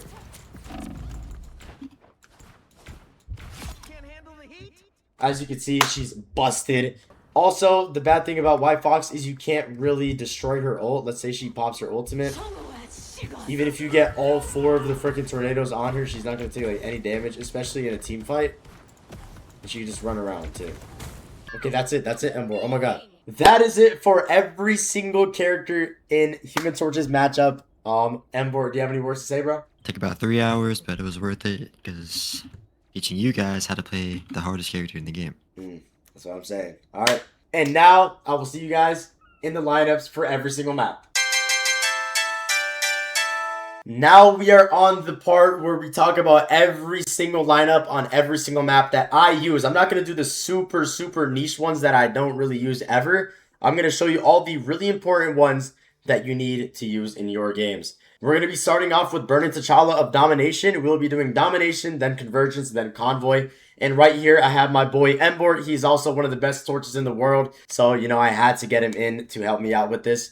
And yeah, let's just get straight into it. Starting us off with Birnin Tchalla, the first lineup I have is around this little door here, or around this little wall. Is you just set up around here, and this whole entire area gets covered by you. Any off angles here will get marked. Next up, we have one around these 2 doors here. This one is a really important one because let's say you're over here and you're trying to defend this area here. You're gonna want to put one on this door, and this door, connect it. And this little area here where people would be peeking normally is going to get marked. And if they walk up just a little bit, you can get the 2 right clicks to make a lot of damage on your dive bomb. Next up, we have one that extends this whole entire hallway here. You're just going to put 2 there, 2 here. And they just connect like that. Make sure to not get it in the bookshelf because it won't deal damage over time. Next up, if you're trying to hold this area on the right side or the left side, depending where you are on the map, you're going to want to make a little box around this jump pack here, and then this whole area becomes yours. Now here is the most important one in this whole entire map, and you should be perma doing this. Like nothing else should be on your mind on this map but this lineup here. You're gonna want to put one in the corner right on that door, on the corner of that door, and then you want to put one in the little crevice here. And once you connect it, this whole entire point is yours. As you can see, everybody in here takes damage. This is literally broken. Let's say you're permanently getting marked by an Angela or a Spider-Man. You can just put one just around the point like this. This is a much safer way to do the lineup. It's much quicker and faster. But again, you're not getting this little area here, this little square around the little pillar. You're not getting around this area here. But it is a safer way to try and capture the point without getting marked. And the very last one I have on this map specifically is around this pillar right here where people walk up.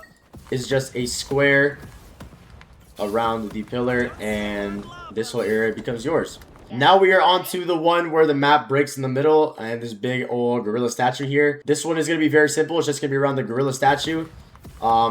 It's just a diamond, and it covers this whole area here. I use this one actually pretty consistently. It's a good way to mark if anybody's trying to just poke you out on like Phoenix or whoever is on hit scan. One that I always spam on this map is this little hallway here. Is just a square here.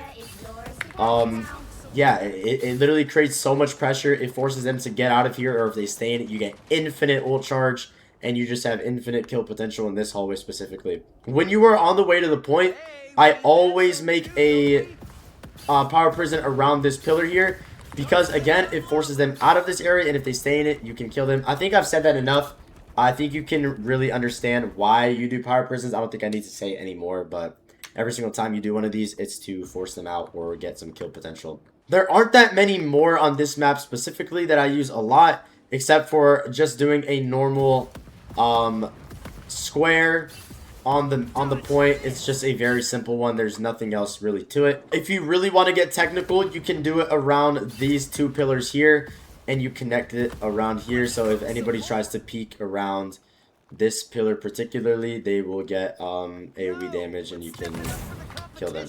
And last but not least, if they are sitting in their back line and just, you know, having infinite pressure from their healers, you just want to set up 2 here and just do a small little box here to pressure them out into this area. Or if they stay in there, you have 2 of those connected and you can just go for a dive bomb and one-shot them. Now onto the last part of Birnin Tchalla Domination. is this little tree around here. You can actually just create a little square around it to force anybody out of this jiggle peeking angle, or whatever you want to call it, peak angle. It's a really good way to get rid of any type of pressure they have behind this tree. On the height of this part of the map is just a simple little box here. Yeah, I'm not going to say much else about why I'm doing these type of boxes, unless it's a really special one. If it's a very special lineup that I have, I will tell you the exact reason why you should be spamming it. But now we're going back to the bottom of the little part of the map here. It's just around this little spinny device thing, forcing people into this other room, or force them out, or force them up the stairs. You can kind of choose where you want them to go. On this part, right next to the one I just showed you, you're basically doing the exact same thing. You're doing a little box here, a little square, forcing them into the hallway, into the point, or up the stairs. And now, here is the most broken lineup in this whole entire map, except for maybe the one that I showed you on the first point. You are going to want to create a whole entire diamond around this point, and it's literally broken if you spam it. All you have to do is put one right here, next to the staircase, right there, and right on the edge of the map. You connect it, and this whole entire area is yours. Anybody on this platform here takes damage. Anybody on this health pack, anybody here takes damage. And I'm going to have my guy Mbort show you how OP this lineup is. Even when I'm on the point here, I take damage. Last but not least, this is the only other lineup I like to do on this map. It is just around this little health pack here. It's a box, and what this box gives you is whole control over this lower part of the map, where some people like to engage on with their dives, like a Magic or a Black Panther, etc. Now we are on Celestial Husk Domination. The first one I really like to do is just around this little, I don't even know what the heck that is, but around this thing. It's a little box. It is a great way to relieve pressure from everybody shooting here, especially like Phoenixes or anybody hit scan. And the next lineup I like to do is around this little, I don't even know what it is, but I do a box around here. You got to make sure not to connect it on this black thing or whatever, this Venom thing, because if you connect it over here, it won't deal damage. So yeah, just around this little box here is the next one I do. And the one that you have to be spamming on this particular point is a box around here. It's kind of like the one that I just showed you in Birnin Tchalla. You can do it around the boxes here, but the problem with this one is that you won't be able to get this whole chunk of space here. Like, as you can see, this whole entire triangle of space, you won't be getting to deal AoE damage. And the next one I like to do is actually right next to this one. It is kind of the same thing on Birnin Tchalla, to where you get this little two in there, and you do a small little box to force them out of here. And if they stay in here, then you have your right clicks there, and you can one-shot them. There is literally no other lineups I like to do on this map particular at all. Those are literally the only lineups to do on this map. The first lineup I like to do on this part of the map is just around this little rock here, because teams really like holding space here around this particular rock, because this area is high and it gives them access to the point. So if you put this lineup around this little rock, it alleviates a lot of pressure, and it forces them to get out of here and just give you all this space around this rock. So you buy this whole entire space for your team around that rock. Next up, I spam the heck out of this one. It is right around this little, I don't even know, the point, basically. Just do a little box and you get all of this space for your team. And it, you know, it's like the same thing as the Birnin Tchalla map. In this little area on the bottom here, if there are healers playing in the back there, you can do this little square here to force them out. Yeah, that one is really good for alleviating the pressure from the supports or whoever's sitting there. Next up, I do one around this rock here, because this is the main area where everybody kind of comes down to. This is where all the supports sit. This is where people come to like group up and attack the point from the central area here. So doing one around this rock is very good. It might even be better than the one around the point here. And kind of like the one around this rock, you can connect it a little bit further out, so you can get this little health pack on the side there. And then all of this space becomes yours. It's kind of the same thing, except it doesn't cover the right side of this part, or it doesn't cover the height, or it doesn't cover here. So depending on what kind of situation or where you want to force them into an exact spot, you can either do the one around here, like the rectangle here, or you could do the little diamond around the big rock. And the very last one that I like to use is just a long rectangle on the entryway to the point. The same thing can actually be said for the top left part of the map. It's the exact same thing. Put a little rectangle here to alleviate the pressure. I know I've said alleviate a lot of times already in this guide, but that's literally the word that fits this perfectly, is just a rectangle here. Now on the last part of Celestial Husk, you can do a little rectangle here if you're defending or attacking. Let's say they're coming up from the doors. This one is really, really good to, yeah, it's just a good lineup, to be honest. Next up is the height area over here. If they're trying to hold height, the enemy team, you can just do a little rectangle. Again, I really love doing these little rectangles or triangles. As you can see, I don't know why it turned into a triangle. But if you get a rectangle here, this can get a lot of pressure on the high ground and can force them down, or here. The next one I like to use is a little rectangle around this pillar here, particularly because a lot of divers or like a Magic or a BP or Daredevil like hiding around this part of the map. So getting them out of here or getting the ticks of damage, knowing that they're there, is really good. It can be the same thing on that pillar too, or that rock there too. And the one that I spam always, which I like doing on every single map, is just a big square around the point. They're just good on every single domination map or convergence map. The big squares on the point is literally just one of the best ones you can always be doing. The last one I would like to show you guys is a combination of the last two I just showed you. Oh my god, if Hela would stop talking. It's just around the rock, and then it's just around the point. It's a combination, and if you get it right, all of this area should be yours. Yeah, that's the only ones that I use on this map. While me and Ember were actually trying to figure out some new lineups that we haven't seen before, we actually figured out a crazy lineup that is probably the best lineup on this map I've ever seen. You do one in the little corridor, you do one right there, do one right there, and then you connect it, and then this whole entire area is yours. You're probably never going to do this actually in a real game, but if you can figure out how to do this consistently, this might be the best lineup in the game. Ember, does that work? Oh my! Oh my god! Now onto Hell's Heaven. The first one I like doing is just around this little box here. This one is pretty rare. I don't really do this one that much because it means you're either getting completely rolled or you're rolling them. So next up is this little hallway here. This is actually one I do very consistently. It is just a big rectangle here. Where they walk in or they're walking out. The next one I like to do is just around this little whatever atomic bomb or whatever. It's just a little box around it.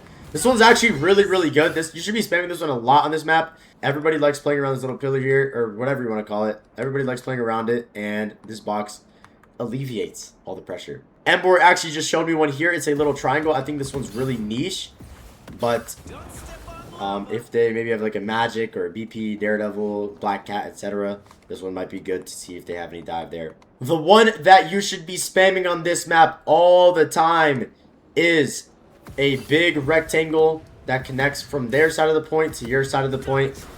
All of this becomes yours. It's kind of like Birnin Tchalla again. If they don't walk out of it and they stay inside, you can set up your right clicks, go for a one shot, and then the whole entire point becomes yours, and their back line gets hella pressured. Okay, now let's say they're coming in from the other side. They're trying to get a different angle of attack.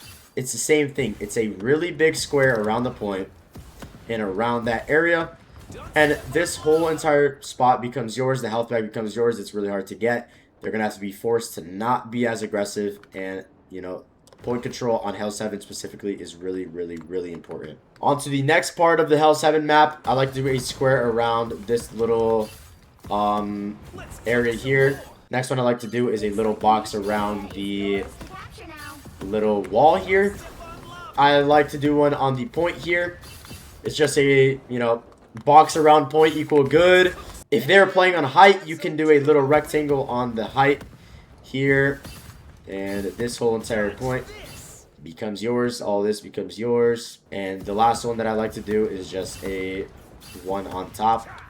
That's if, of course, they're playing up here. Realistically, is the enemy team ever going to be up here? No, but it's still good to know to have in the back of your mind. Okay, now since the point is actually up in the air, you can do a whole entire rectangle from the right side or from that side to the point, and all this becomes yours. And then the last one is on the height. Again, this only happens if the map shifts up in the air. This has one of the best lineups for Human Torch in the game, which I will show you here in a second. But first, I like to do this little lineup, a rectangle again, in this little hallway. in this point of entry for the enemies. I like to do the same thing here, just a little rectangle in this area here. And yep. And now, here is for the best lineup in all of Hell's Heaven. It is those ones you see on TikTok or Instagram or YouTube Shorts, whatever you watch on. It's the big box around this whole entire point that the enemy team can do nothing about. All of this becomes yours. Anybody who's here, here. Everybody on this point takes damage. Embor's going to do it now. And this is what it looks like if a enemy Human Torch does it. As you can see, I don't even know where I'm taking damage from. It's just all over the map. It's all over the screen. It's everywhere. You need to always be spamming the heck out of this lineup, okay? Like it's life or death. It's literally life or death. You need to be doing this lineup every second. Spam it! You will win every single game if you just spam this lineup all the time, okay? That's all you have to do on this map. Don't even think about anything else but spamming this lineup, okay? Think of nothing else. And that is every single lineup I like to do on Hell's Heaven onto the next domination map. We have headed over to Krakoa where all the baddies live. The first one I like to do is a little diamond around this little TP here. It's really, really good, especially if you're defending. The next one I like to do is a little rectangle just around this little wall here. Spam that one. That one's really good. But the one that I really, really like spamming, though, is as soon as I get here, I put one there, and then there. Sorry I'm saying there. I'm not really descriptive. Another thing for Krakoa is square on point equals OP. Guys, spam the AoE, spam your power prisons on the point, on the big point where everybody's going to be. On this area next to the teleporter, it's just, again, a square / rectangle around this little area here. This one is really, really good because you can take control of this whole entire hallway. And if they decide to try and push up into this area, you have full control over them. You can do the same thing, but just the opposite way. You can control this height here, and you can control the back of the little room in here. The first lineup I like to do on this map is just a little triangle here. You could do a little parallelogram. I don't know what the heck you call it. A rhombus. You could do rhombus here, but this little lineup here is very, very, very, very good, especially if the enemy team is pushed up really far like this. You can also do one around these rocks here. This one is kind of niche. You shouldn't really ever be doing this, of course, unless the enemy team is playing here, which in some rare cases they do. But the most important one I would say on this map is definitely around this little rock pillar thing here. It's just a box around here. It's so good because if they walk into it, you have a right click right here. Because if they just ignore it, bang, you just one-shot them. If they just try and walk into it, you just one-shot them all the time. Just consistently spam the freak out of this one. Always do this little rectangle here. It is literally the best possible lineup you can do on this map because it's so good. You can do a little square around this tree here. And if they ignore it, again, if they try and ignore it and just walk straight into it, you have 3 right clicks here. You can one-shot them. But yeah, this little one around this little tree is really good, especially if they're TPing. Or if you really want to get creative here, let's say they all left the TP, they're playing around this wall. You can do a little rectangle around this giant slab here. And then same thing being said, if they try and ignore it or they try and walk back, you can just one-shot them. There is a little diamond here around this tree that you can... the really, really good one is this little rectangle around the this little rock wall here and next to the TP. Because a lot of supports, they either like playing really, really far on this side, or they walk here, or any divers here walk around the other side and try and get a little flank. But last but not least is around the point. Guys, if there's a really big part of the domination map, you can always just play it safe, put a really big square, or if you have all 5, you can do a really, really big, I don't know shapes that well, bro. I'm gonna keep it up. I'm gonna be honest. I don't know. It's like a pentagon, I think. You do a really big pentagon around the map. And now for one of the hardest to pull off lineups in the whole entire game for Human Torch is this one right here. You're going to start off on the left side. And you're going to put one here. You're going to put one right there. And the last one is going to go on that little area here. And if you get it right, all of this is yours. It is so hard to pull off. But if you can somehow figure out how to do this consistently, this is definitely one of the best lineups on this game for Human Torch. On to the last part of Krakoa. The first one I really like to do on the last map of Krakoa is to do one around this little pillar here. This one's always really good for pressure onto the back line. Let's say you're shooting them here and you have all this extra damage. Really good. The next one I like to do is just around this big pillar. It's just a very small and simple one.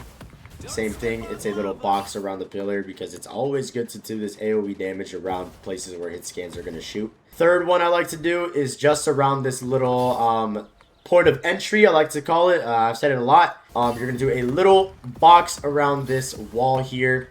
Spam the crap out of this one because, you know, it's really good. It's where supports play usually. Where the big points and where everybody's going to be, just do a little box on it. You're just, you know, it doesn't matter how you really configure it.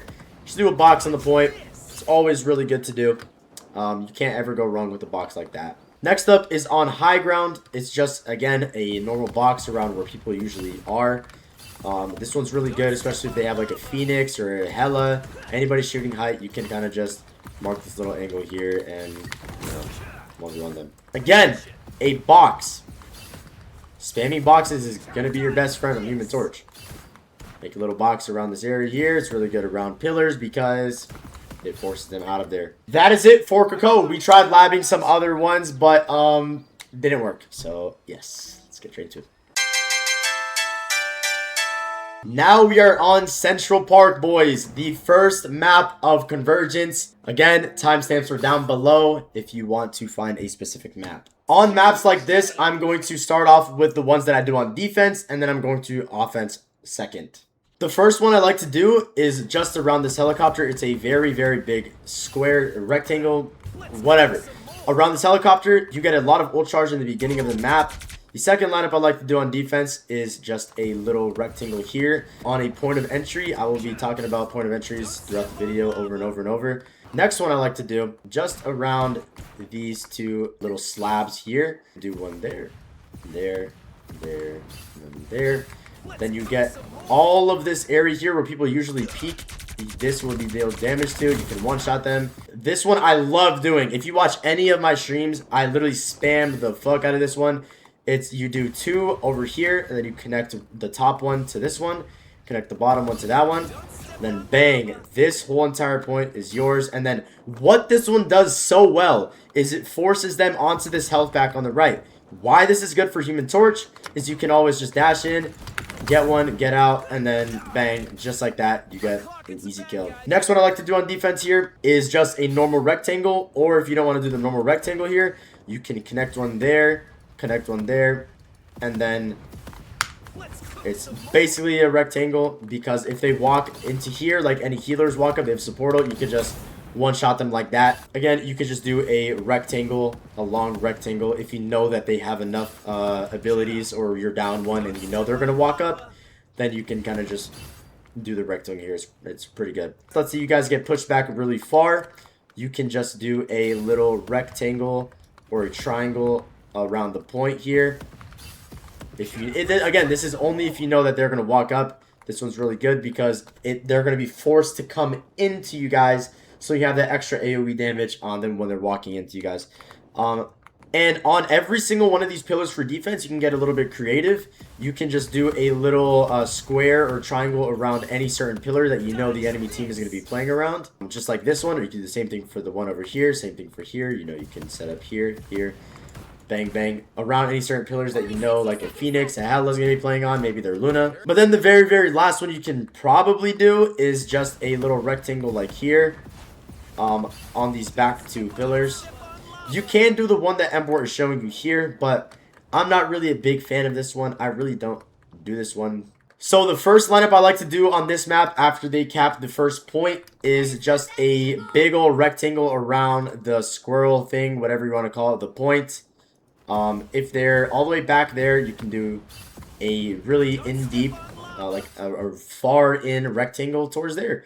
Or let's say you cap the point here, right? and they're coming in from their spawn here. If this is broken, you can actually do a really, really good lineup here. Again, a rectangle. I love rectangles. I've said this maybe like 50 times already, but rectangles on point of entries is really good because, again, the right clicks can stack up for extra damage on your dive bomb, which can one-shot like any squishy. And let's say the squirrel is all the way up here already. In this little area here,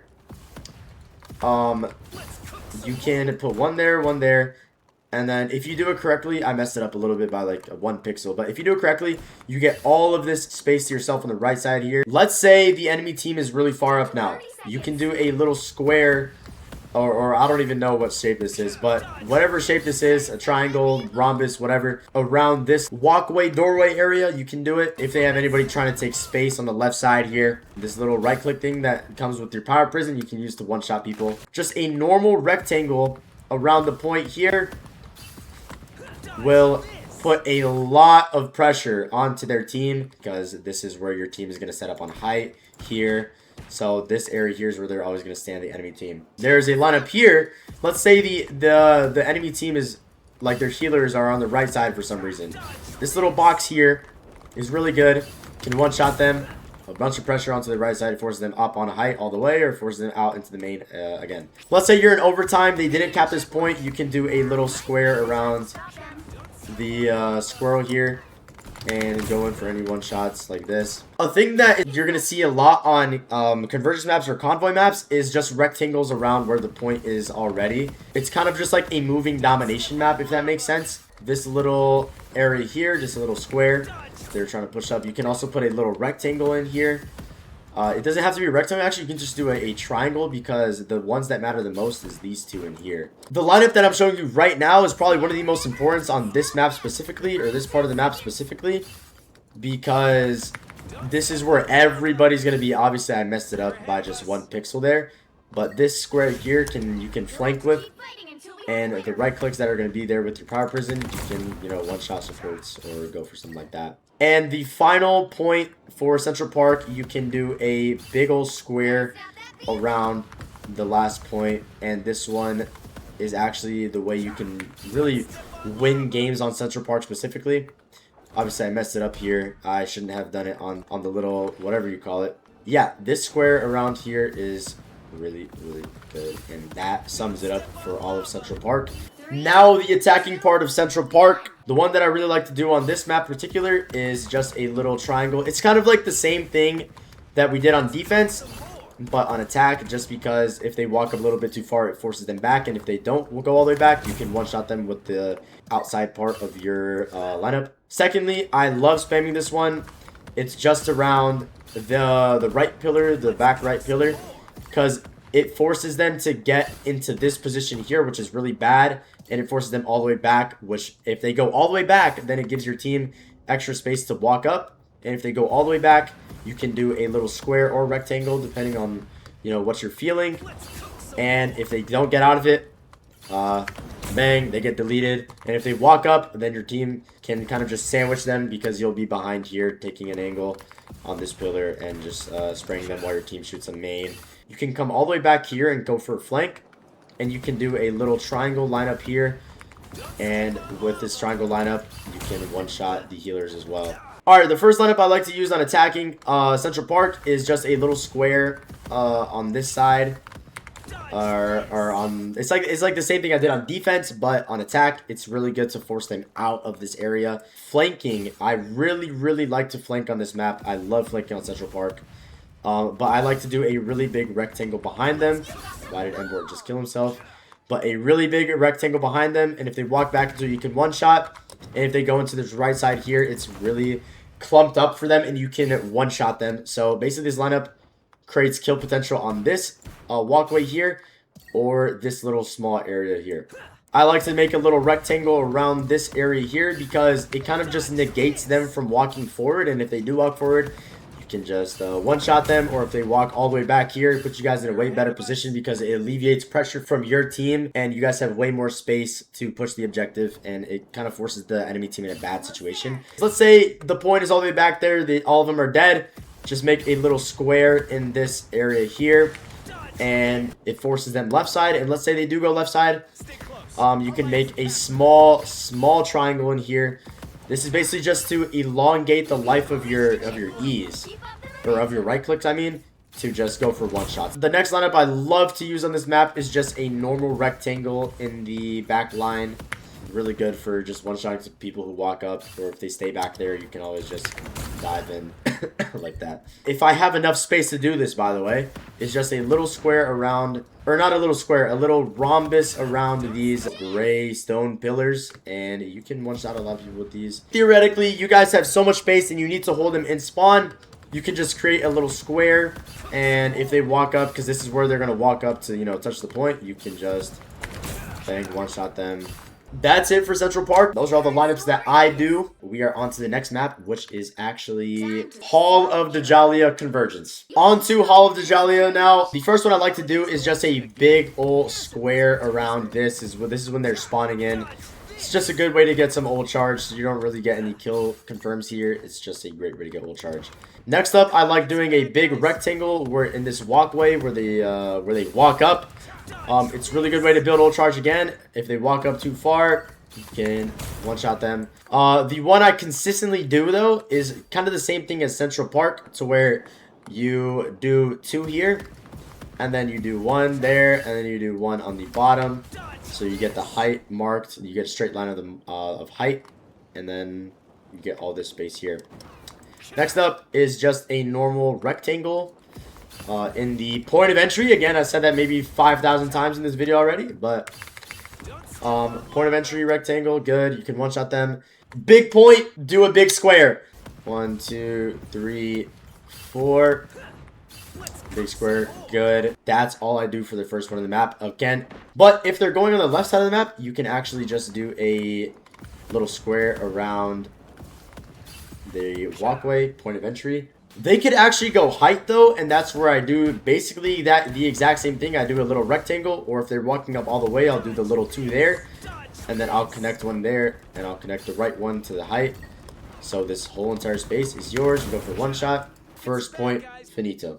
Second point of defense. Let's say they're spawning up in the do a little square around these 3 pillars here. You can always just poke around here. You know, it's really good to get all that AoE damage, force them around here, and, you know, poke them out there. Second one I like to do is a really big rectangle just around the point here, because the point is actually a circle, so it's really easy to make these big squares and rectangles around it. Same thing can be said for this part. You can do a rectangle there, around that part of the map. Right click here, here, and then make your lineup there. Once the point gets all the way up closer to where it's actually about to be capped, do the same thing. Do a little rectangle around it. Yeah. This little hallway here, you can do a very big rectangle. Yeah, point of entry. You can do the same thing right here. A big rectangle there. You can do a big rectangle here. That. And then this one is actually really important here. This lineup, you have to put 2 on height, because if you put 2 on the bottom and you go to the other side, it won't connect actually, because it will be blocked out by this thing. It does, like, if it doesn't fully connect, it doesn't mean it does AoE damage. So if you want to do a long rectangle, you have to have minimum 1 or 2, you know, whatever you're going for on this little platform here. You can either do it this way, or you could do it backwards. Both work. It's kind of like the same thing on Central Park, to where you can do your lineup around these little pillars here and play around them. Yeah, those are all of the ways you can defensively use your lineups, and you can also do this little rhombus here. Is it really happening that often? No, because that means they would have to like basically cap the point. So onto the attacking side of this convergence map. The first one I like to do is immediately dash out, and I create this little square here. It just forces them back, and it gives your teams a space to push up. Let's say they're on Groot, it gives you space to push up. I just spammed this one, by the way. I literally just create a box from this angle right here. I create a box all around here, and then I can go for any one-shots here. It forces them either to play back into this area here, or it forces them to play back into this little room here. And if they play back into this room, you can go for one shots easily. You can easily flank on either side of this. These are the only two lineups I do for this map specifically. I don't do any other lineups. The second point of this convergence map, you can just do a little rectangle thing here. It's kind of the same thing. It's the exact same thing as defense, but you're just attacking now. Except the only difference is that now you can take these little off angles and flanks with your lineups, and you can the one that I love to do on this map is just a really big one behind them. And you can go for a lot of one-shots here. You can just perma-play on the left side, or on the right side, I guess, and just permanently make flame fields however you choose to and wish to make them. You can get pretty creative with this side. For the third point, you can just do a normal rectangle here. I think I've said rectangle probably 5,000 times in this video so far. This rectangle is really good. You can also do a rectangle here, here, here. You do the exact same thing here. Rectangle, exactly where my crosshair is pointing, right there. And this one is really good. It's kind of the one I said on defense, but the big old rectangle that goes into their back line and the front line, this can literally single-handedly win games. And if you come here and take a little off angle on the left side, you can do a big rhombus here. Take a little off angle. This area is yours. But the one that I always spam on the very last one, like all the way once you have enough space, is you put one here, you do those two, and then now all this little area in their back line is yours, and you can just freely shoot at them in the rain fire from above, like Pharah from Overwatch. Bang, bang, bang. Now we are on the Heart of Heaven, Kunlun. This is the best lineup you can possibly do on this map here. It is to just permanently square off the right side area here. Because if they walk in, you can one-shot them. It forces them to not walk this way. And it forces them to walk main. The second one I love to spam is a little rectangle on this side of the map. You're basically getting all of the left side and the right side in your own control. Yeah, that one's really OP. Next up, this lineup around the rock. And it also connects into this little area here. You do the lineup inside.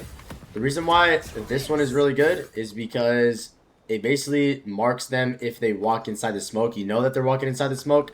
It also marks the left side area here too. You can do the same thing with this rock. You can also do the normal big square around the map. But the first two are the most important ones that you can possibly do on the first point map here. Second up is to just do a really big rectangle throughout this whole entire hallway here. This one's really good because the point is going to be coming up here. You can't do a rectangle from the bottom to the top here because the height is too great. The second lineup is actually marking the right side. Is to do a little rectangle, triangle, whatever, rhombus. And make sure you get the two back there. This one is really important to mark the right side of this map specifically. You can also do the same thing around this little health pack. If you know there's enemies playing in that little health pack there. The most important one on the second point specifically is just a really big rectangle on this whole entire top part. Of course, this is when the cart would usually be here. You wouldn't just be doing this randomly. The one that I love to spam on the third point is this little square area here. Spam the crap out of this one because it marks every single way they could possibly walk. If they walk left, you can shoot them. If they walk right, they walk main, whatever. But if they walk all the way left, you can always just, shoot them yourself and mark them. The next one, of course, is a no-brainer. It's just a big rectangle in this part here. Big rectangle here. But it's actually a pretty special one on the third point. You can do a big square on this whole entire point here. You got to make sure it lines up on this, little slab road here, whatever. And this is all AoE damage for this third point. You can also make the line up on the left side here to mark the smoke area. 1, 2, 3, 4. This marks all the smoke, any off angles that they try to take. Yeah, that is it for the third point of Kunlun. We have now entered the attacking side of Kunlun. I start off by doing a little rhombus around here, whatever you want to call it, trapezoid. And yes, this whole entire area is now yours. And let's say they have a penny mine, or people are playing in the smokes. The best thing you can always do is do the exact same lineup as it is on defense, because it marks this whole entire area here. If anybody's in here, you can see the whole entire smoke gets cleared, and you can basically kill anybody inside the smokes. The healers always love playing in this little area, or in the little back area here. So just making a little square here forces them to play inside the fire, which you can get one-shots in, or forces them to play up on the stairs, which is pretty bad for them because then this whole entire right side of the point is yours. If they have somebody marking the left side of the rock or something, you can make this rectangle here, mark the left side of the rock. Onto the second point of this map, the big rectangle here is really good because it buys your team, all the space gets bought for your team like instantaneously. Second off, the really big rectangle up top, just spam the hell out of this one all the time. There's not really a lineup you can do here, unfortunately, because there's such little space that they can just play out of. But if they do end up playing on this little slab here and they're not leaving, you can always just do a small rectangle and force them out of there. You can do a long rectangle. Again, rectangles are one of your best friends. But yeah, this rectangle here gets them out of this area. There are going to be very specific times where they have like a Daredevil, Magic, somebody just sitting on the health packs here. So you can make a little area around this health pack, around this specific rock on the left side, right side, but get them out of this health pack and just finish them off. Third point of attacking, I like to do the exact same lineup as I do on defense. I do this little, I wish I knew my shapes. I wish I didn't drop out in elementary school, but whatever this shape is, get them all out of poking the right side. You force them back, you get the main, you get this side here. This is a really good one. I really like flanking behind here. Like, let's say the cart is right there and all the enemies are right here. I just do this really big rectangle. It forces them to basically just die because all this area is just being taken by them. And the same thing as you did on defense, you can do this really big square around these lamp posts or lamps, whatever you call it. And make sure they connect on this part here so you get as much damage as possible. But yeah, these are all the lineups that I do on attacking of Heart of Heaven. Let's get straight into the next map. We have made it to the new map, Lower Manhattan. This is where Spider-Man cracks Mary Jane every day. Okay, so first off, you're gonna just want to do a big old rectangle on this point of entry. We love point of entries. We love this. Don't even think about anything else on this map. I'm not even kidding. This lineup is literally your lifeline on this map, to permanently do rectangles on this part of the map. But let's say they walk up past this rectangle, right? They already got out. This rectangle did nothing.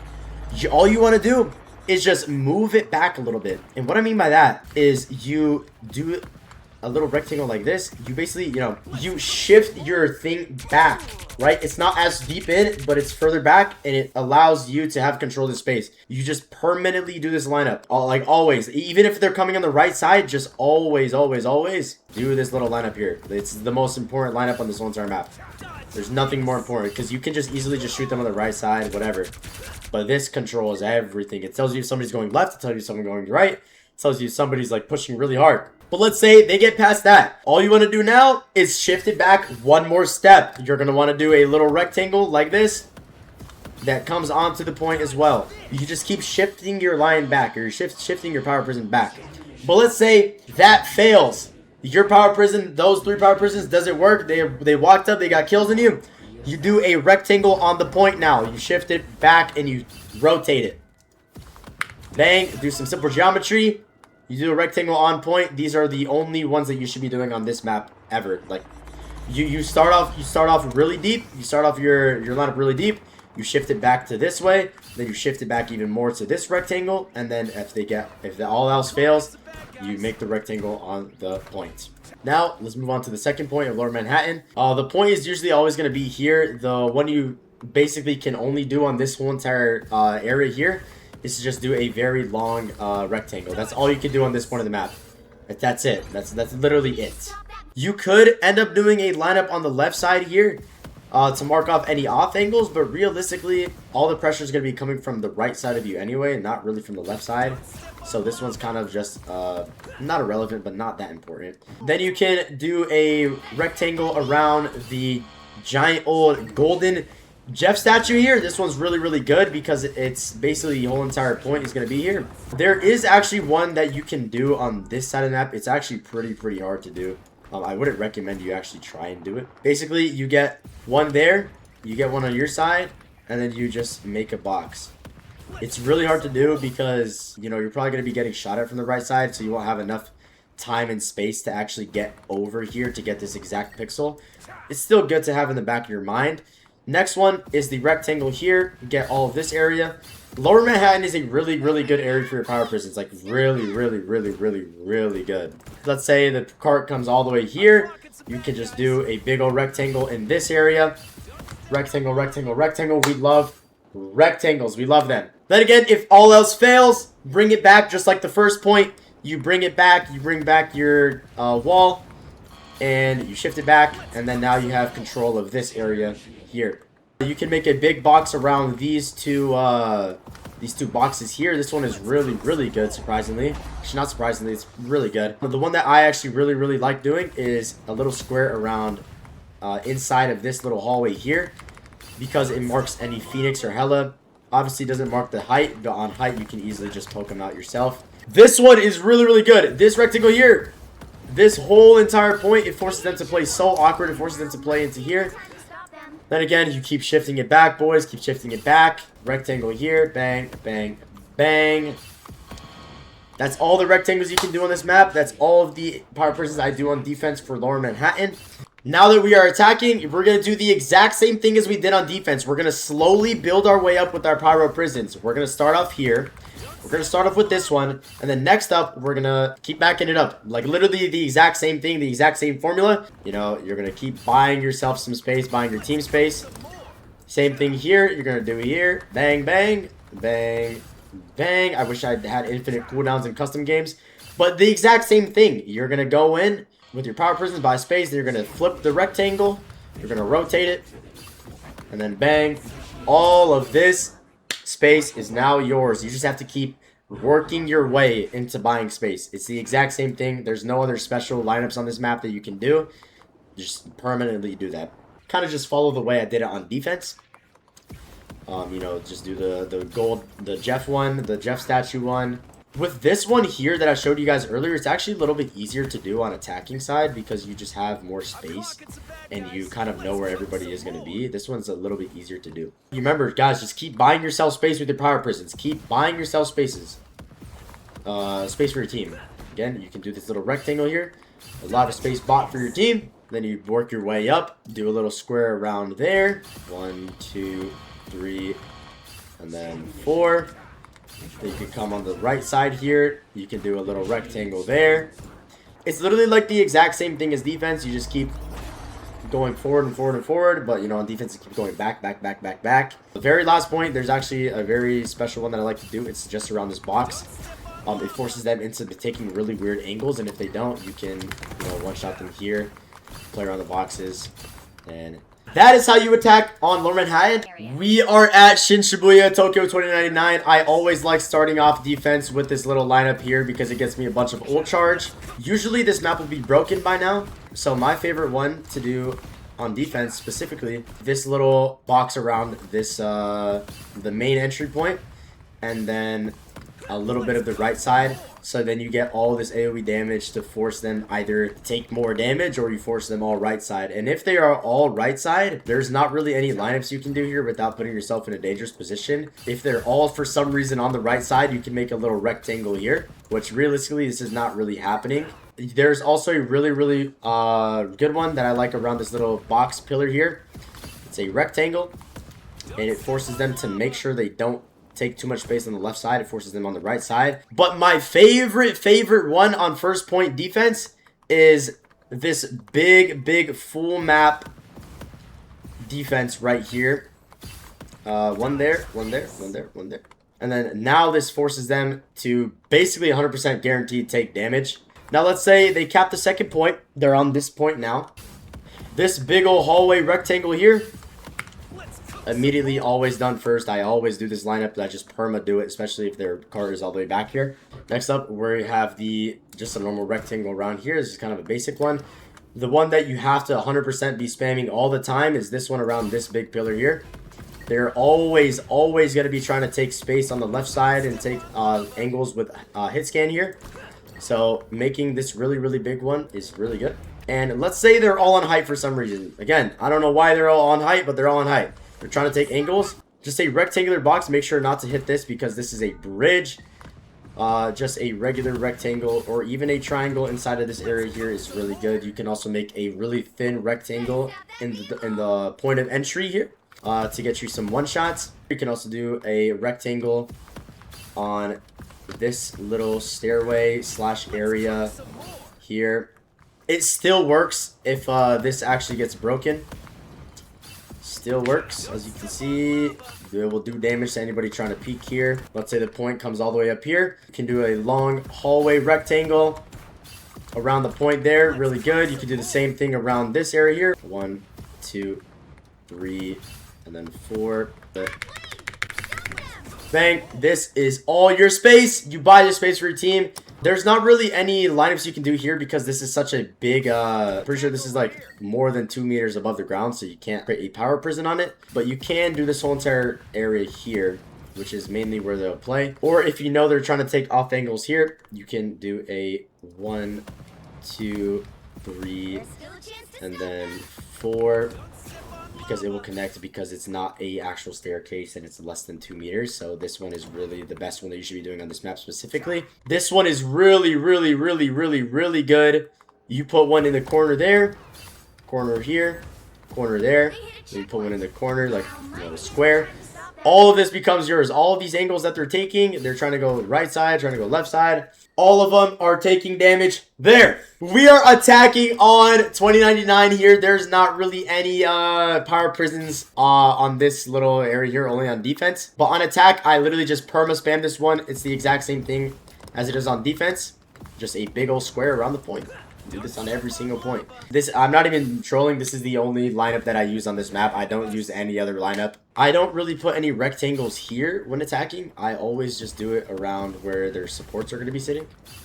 So I do a big one around this pillar. Same thing as same lineups as I did on defense. I will just do one on this specific area here because it marks this little angle here. And it marks the main as well. I really like doing the really long rectangle one once you get to the point far enough. You could just do like those same old boring rectangles here as I showed you before. I really think that this one is the most effective, is fully marking out this area here where their backline is going to be playing. If you mark out this area here, your team can walk up. And that's where you come top right. And when you come top right, you're going to want to go all the way around. And once you come all the way around, here's where you can do the lineup that I showed you earlier. Just the big old box. Marks literally everybody on their team. And it forces them either to go up, take damage, or go all the way back to their spawn. And literally, I'm not even trolling. I would try and LARP and say there's more that I do on attack. But these are literally the main ones that I do. Let's get straight to the next map, boys. Now we are on the final convergence map, Symbiotic Surface, Clintar. This is where Venom and Null basically cracked each other and whatever. The first part of defense I really like doing this lineup is a really long rectangle here. It's just really good to get ult charge, really nice to poke them. But the one that you should be permanently spamming on this, once they get to this area here, is just around this little pillar here. This little glass thing. Just make a little square around it.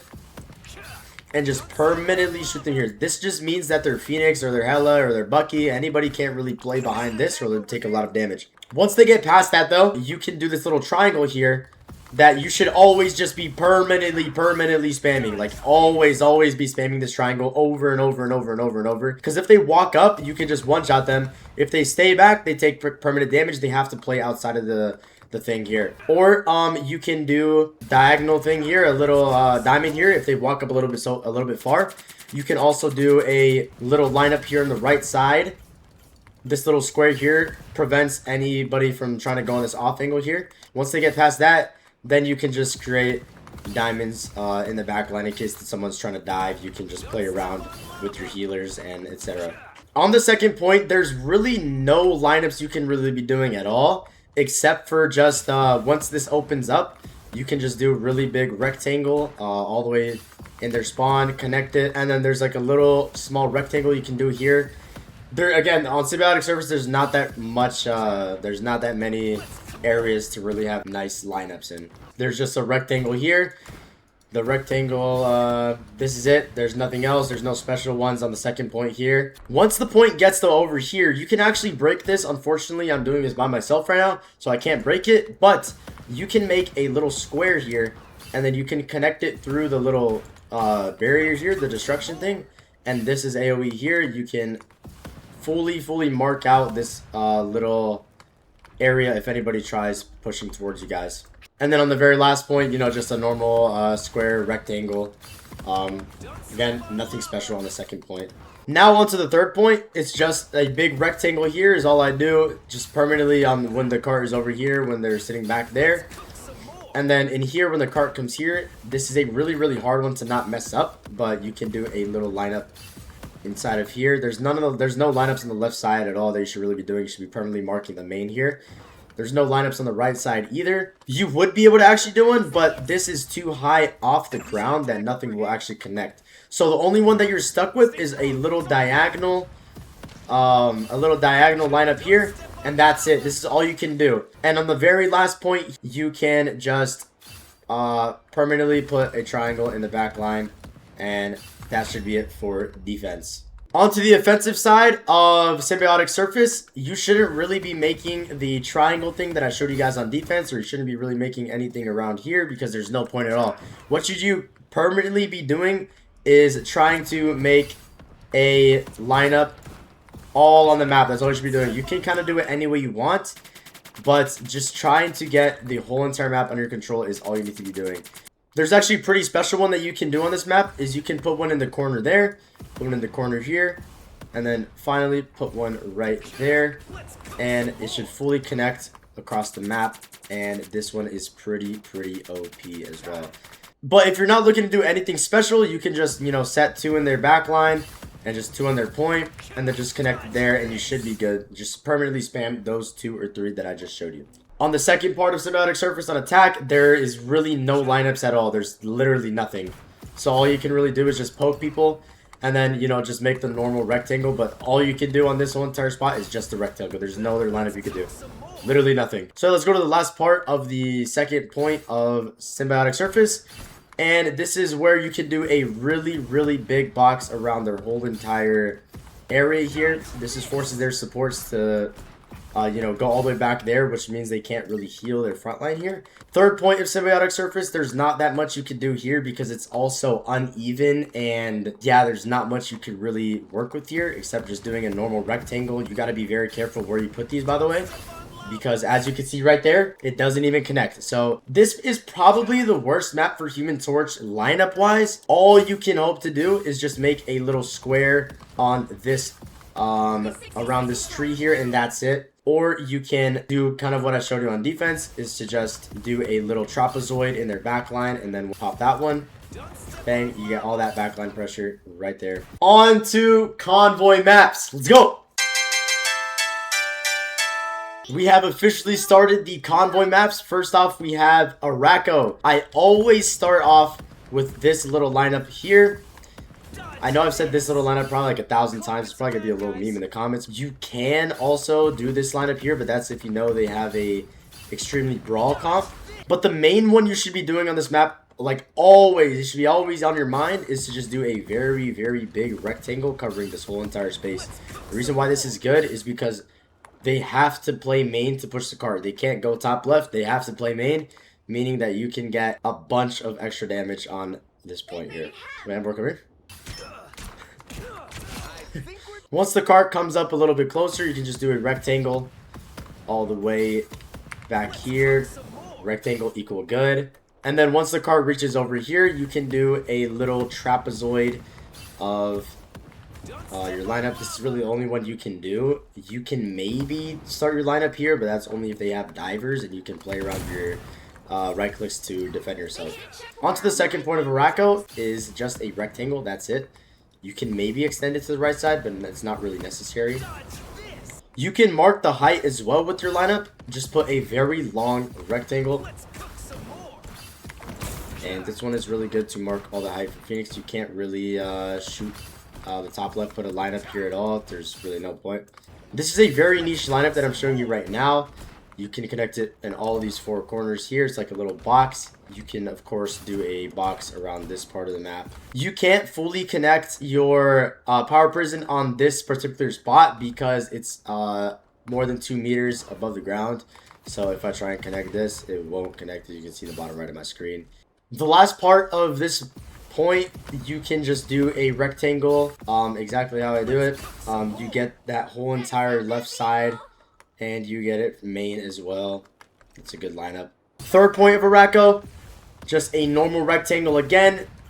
If you have the space to do this, of course, you don't have to force yourself to make this prison, but it's a very good one. Usually if you win a fight, then they will be coming from the spawn, and that's where you can do this little rectangle around this robotic slab, whatever you want to call it, and that one's really good.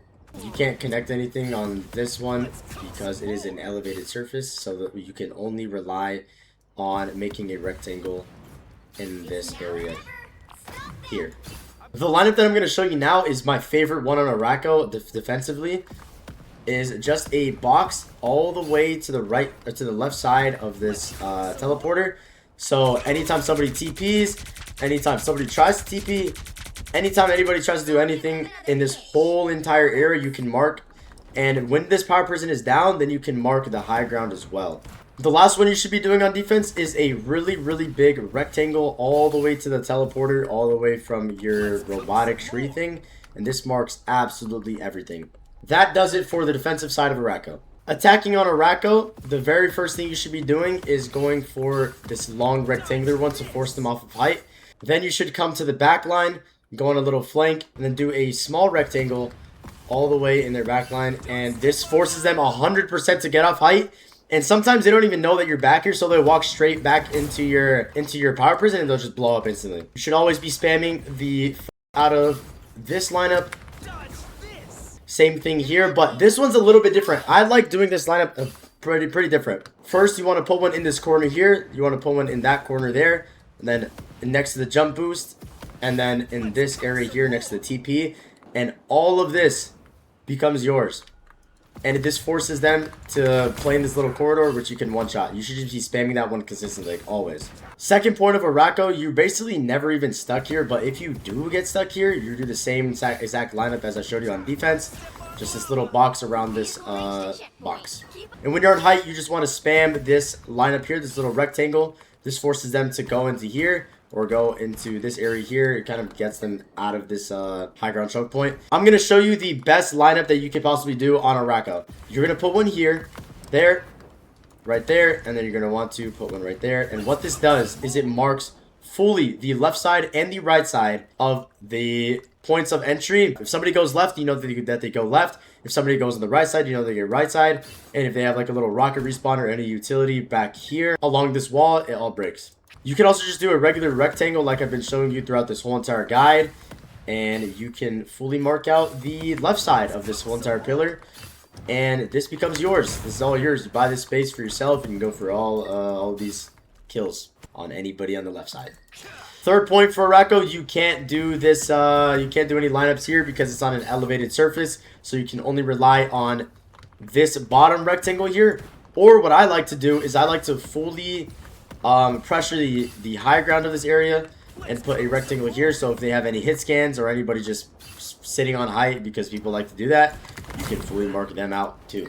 Once you reach this part of the map, it's kind of the same thing as I showed you on defense, just a box along here next to the teleporter. Finally, the last lineup you should be doing on a Racco is the long rectangular one that I showed you on defense again. I will see you guys in Midtown. The first lineup on Midtown is actually going to be around the cart. I messed it up a little bit. I waited a little bit too long. The cart's going to be in the middle. You get all this extra ult charge damage. Once the cart makes it to this point, you just want to make a big rectangle around this point.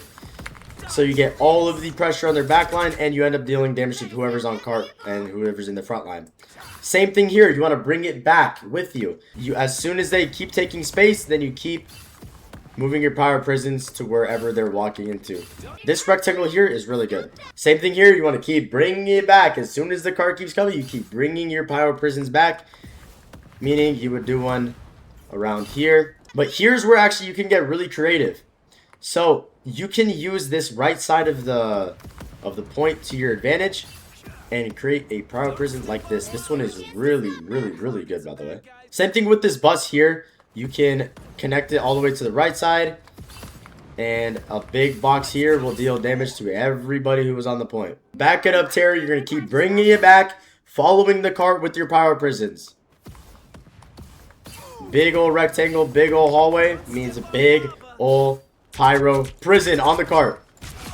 Here's a secret lineup that not that many people talk about. Like, nobody really even talks about this. Is if you line it up right there, right here, and right there, this fully marks out this area here. It fully marks it out. Anybody coming on the right side gets marked out. You get a tick. But if you want to get even, you know, you want to go all in, you're gonna, you know, you're gonna get it. You put one there, here, and here, and then all of this, all the way to the cart, gets marked. All of it. If the map ends up breaking and turning into this little area here, you can make a square that fully hit markers anybody in this little patio. I don't even know what you call this, but once the cart gets over here, you know, big old square. You get a big square once the cart is here. Big old square. Yes, mark the whole entire point.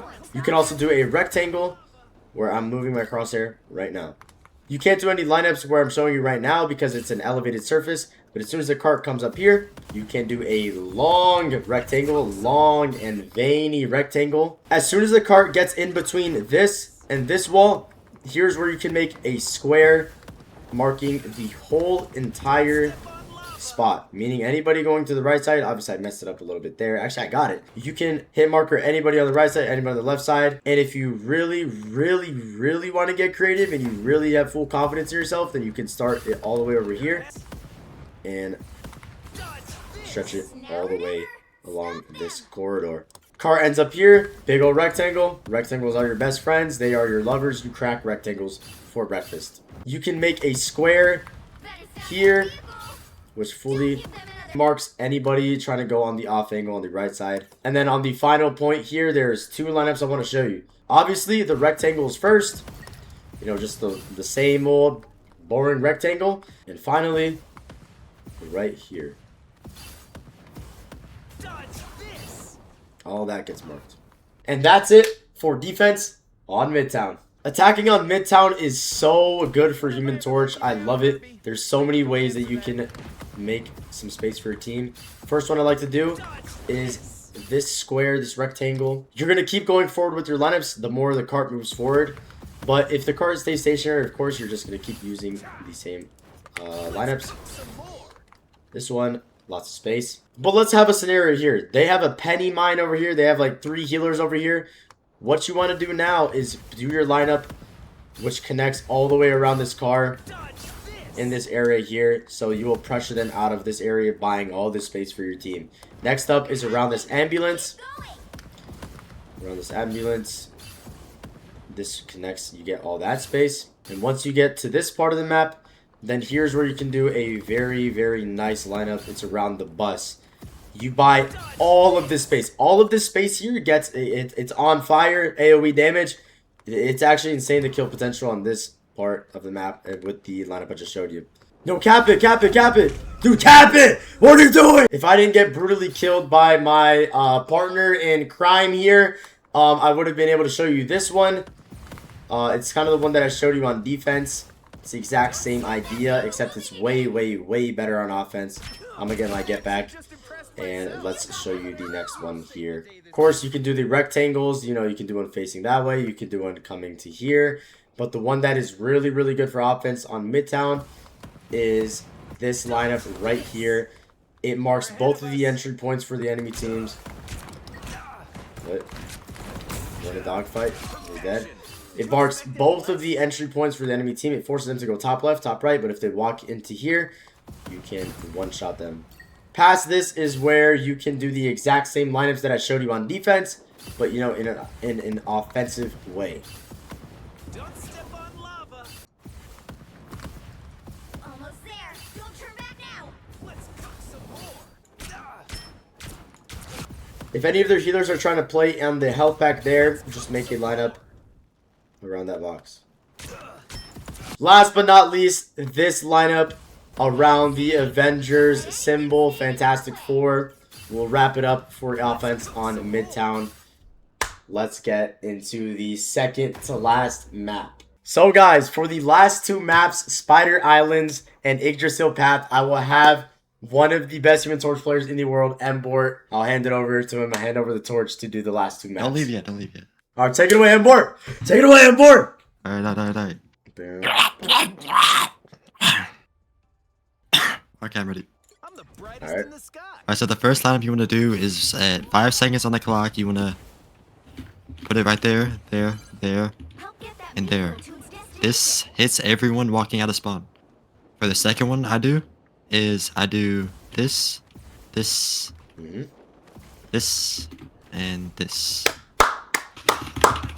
This hits all the tanks and all the supports in the back line, unless if they're playing like super far back, which causes less healing. Mbort knows ball, chat. For the second rectangle is the same thing, but there. It's all DPS, frontline DPS and tanks, while being able to right click over there. Very niche, but you can do there to hit off any flankers, but I wouldn't recommend it. There. Oh, I messed it up. But it's Oh gonna be wow! Oh Okay, wow! Do it as wide as possible, so you hit everyone. Like that. If you're getting pushed back, 1, 2, 3, 4. Hits everyone on point, and then you can shoot it with air if people are hiding. For the last one is 1, 2, 3, 4. Wait, that one's good. I look at my have to take it. I don't think I used that one. Do I use that? Yeah. Okay, so you're getting steamrolled like I am now. So I'm gonna put one over there, there, and shift away. Now I'm gonna do a box around this statue like this. And then I'll put flame balls over there on that stair. Next one I sometimes do, if I have to. So if they're pushing from here and here, I would do this, and this. So if I'm right here, I would either do the same thing or do this, and this. Why are you so tough, Mbort? How did you get so good at Torch, bro? Okay. So I watch mics above you, and then I dislike the video, and then just click off. Okay. Okay, then the last one, I would do this, and this.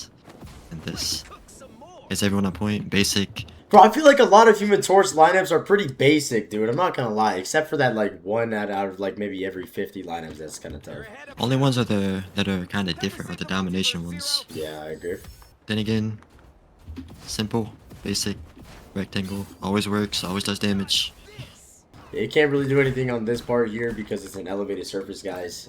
Can't really do anything, so you're gonna prepare to block them off using that, or put and then right here. This one. Either one is fine. That one's good too. For this one, I might as well put it as far as I can backwards, just to hit everyone. It's kind of risky to hit that when the car is that like close, like right there, but it still can work.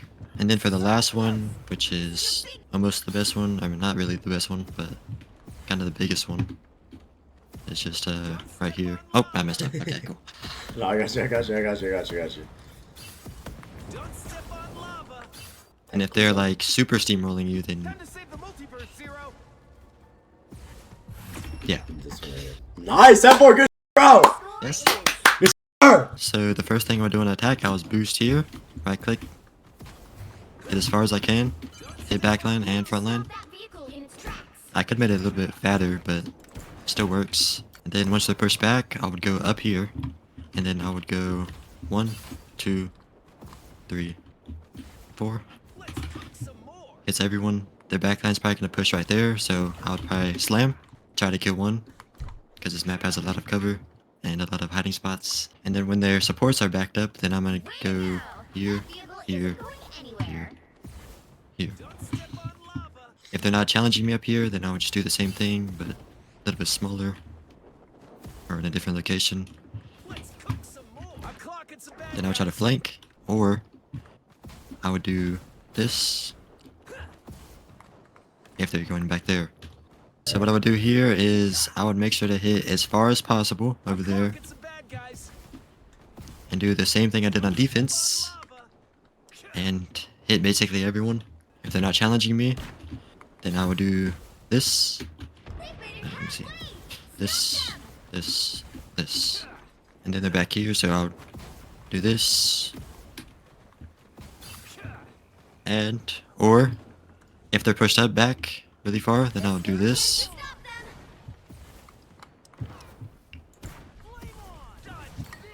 And then third point, try go up this, right here. Okay.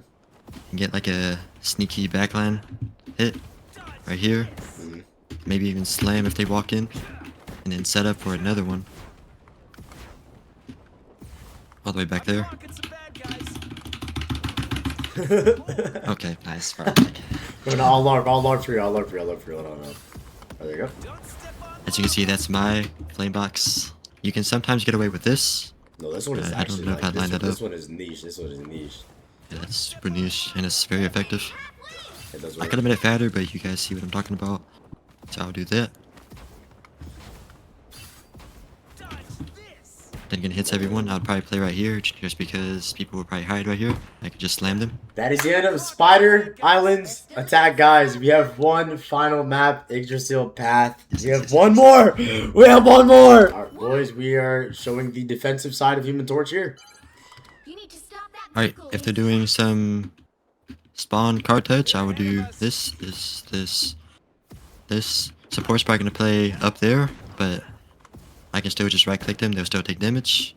Then I would go up here, poke backline, wait till my cooldown gets back, and then I would go either there, do that, shoot tanks, maybe even shoot backline if they're low enough. Yeah. Fat box. I would also say, guys, that you can do like a really big lineup here. Yeah, I was yeah. You can do this one. It's pretty niche, but if you are able to do it, you can get a lot of. Pretty niche, but the enemies have to stay in a certain position for that. Go here, yeah. Alright, this one is OP. This is like the most OP lineup in the game for Torch, probably. And then supports would be right there. I would have 3 fireballs ready, get a 4th and slam, Yeah. and then people are dead. But on this specific point of the map, you have pressure on the left lane, the right lane, and the top lane. All from one character, by the way. You have pressure on 3 different angles. Supports would be walking right there. I would be trying doing this. But if they're already dead, actually, well, never mind, I'm stupid. If they're already dead, I'm gonna do anything. Okay, create another big box, make it as wide as possible so every angle is hit. I would hope for them to go into that little room so I can set up some fireballs. Slam. Killed. Yeah. Or if they walk to the right side, you can just do the exact same thing. Yeah. Just... Try to touch their spawn door with my flame box. TPing. Cancelled, obviously. Guys, Lord picking about canceling. This one's hard because I would have to take cover and then make it. Just with all the hit skin. And then quick backline. So I would right click this, this, and that. And then if they walk back in the spawn door, I can just trap using my flame balls. Yep. Yeah, and the reason why he's pressing E here is he's elongating the life of every right click by 6 seconds. So the right click that he put over there, Yes, he might and have it does put it like extra 5 like seconds 30, before. 40 damage. Yeah. And lastly, we have defense for the finale of the maps. Alright, so first things first, I would either do the basic rectangle, or I would do a fat square, doing this, like Mike just did. But what I do is, I put 3 right here, and then right here. Yeah, I know it's kind of random, but it sets up for a one shot if any like DPS is here, and then they don't know what they're seeing, so they're just dead. But if they get past that, then I would make a large, kind of the same lineup, like this. Just hits everyone, it's kind of easy. I'd recommend up here since you have more map control, and you can hit this lineup. Yeah, the really big one we were Actually, talking about this. earlier, Chad.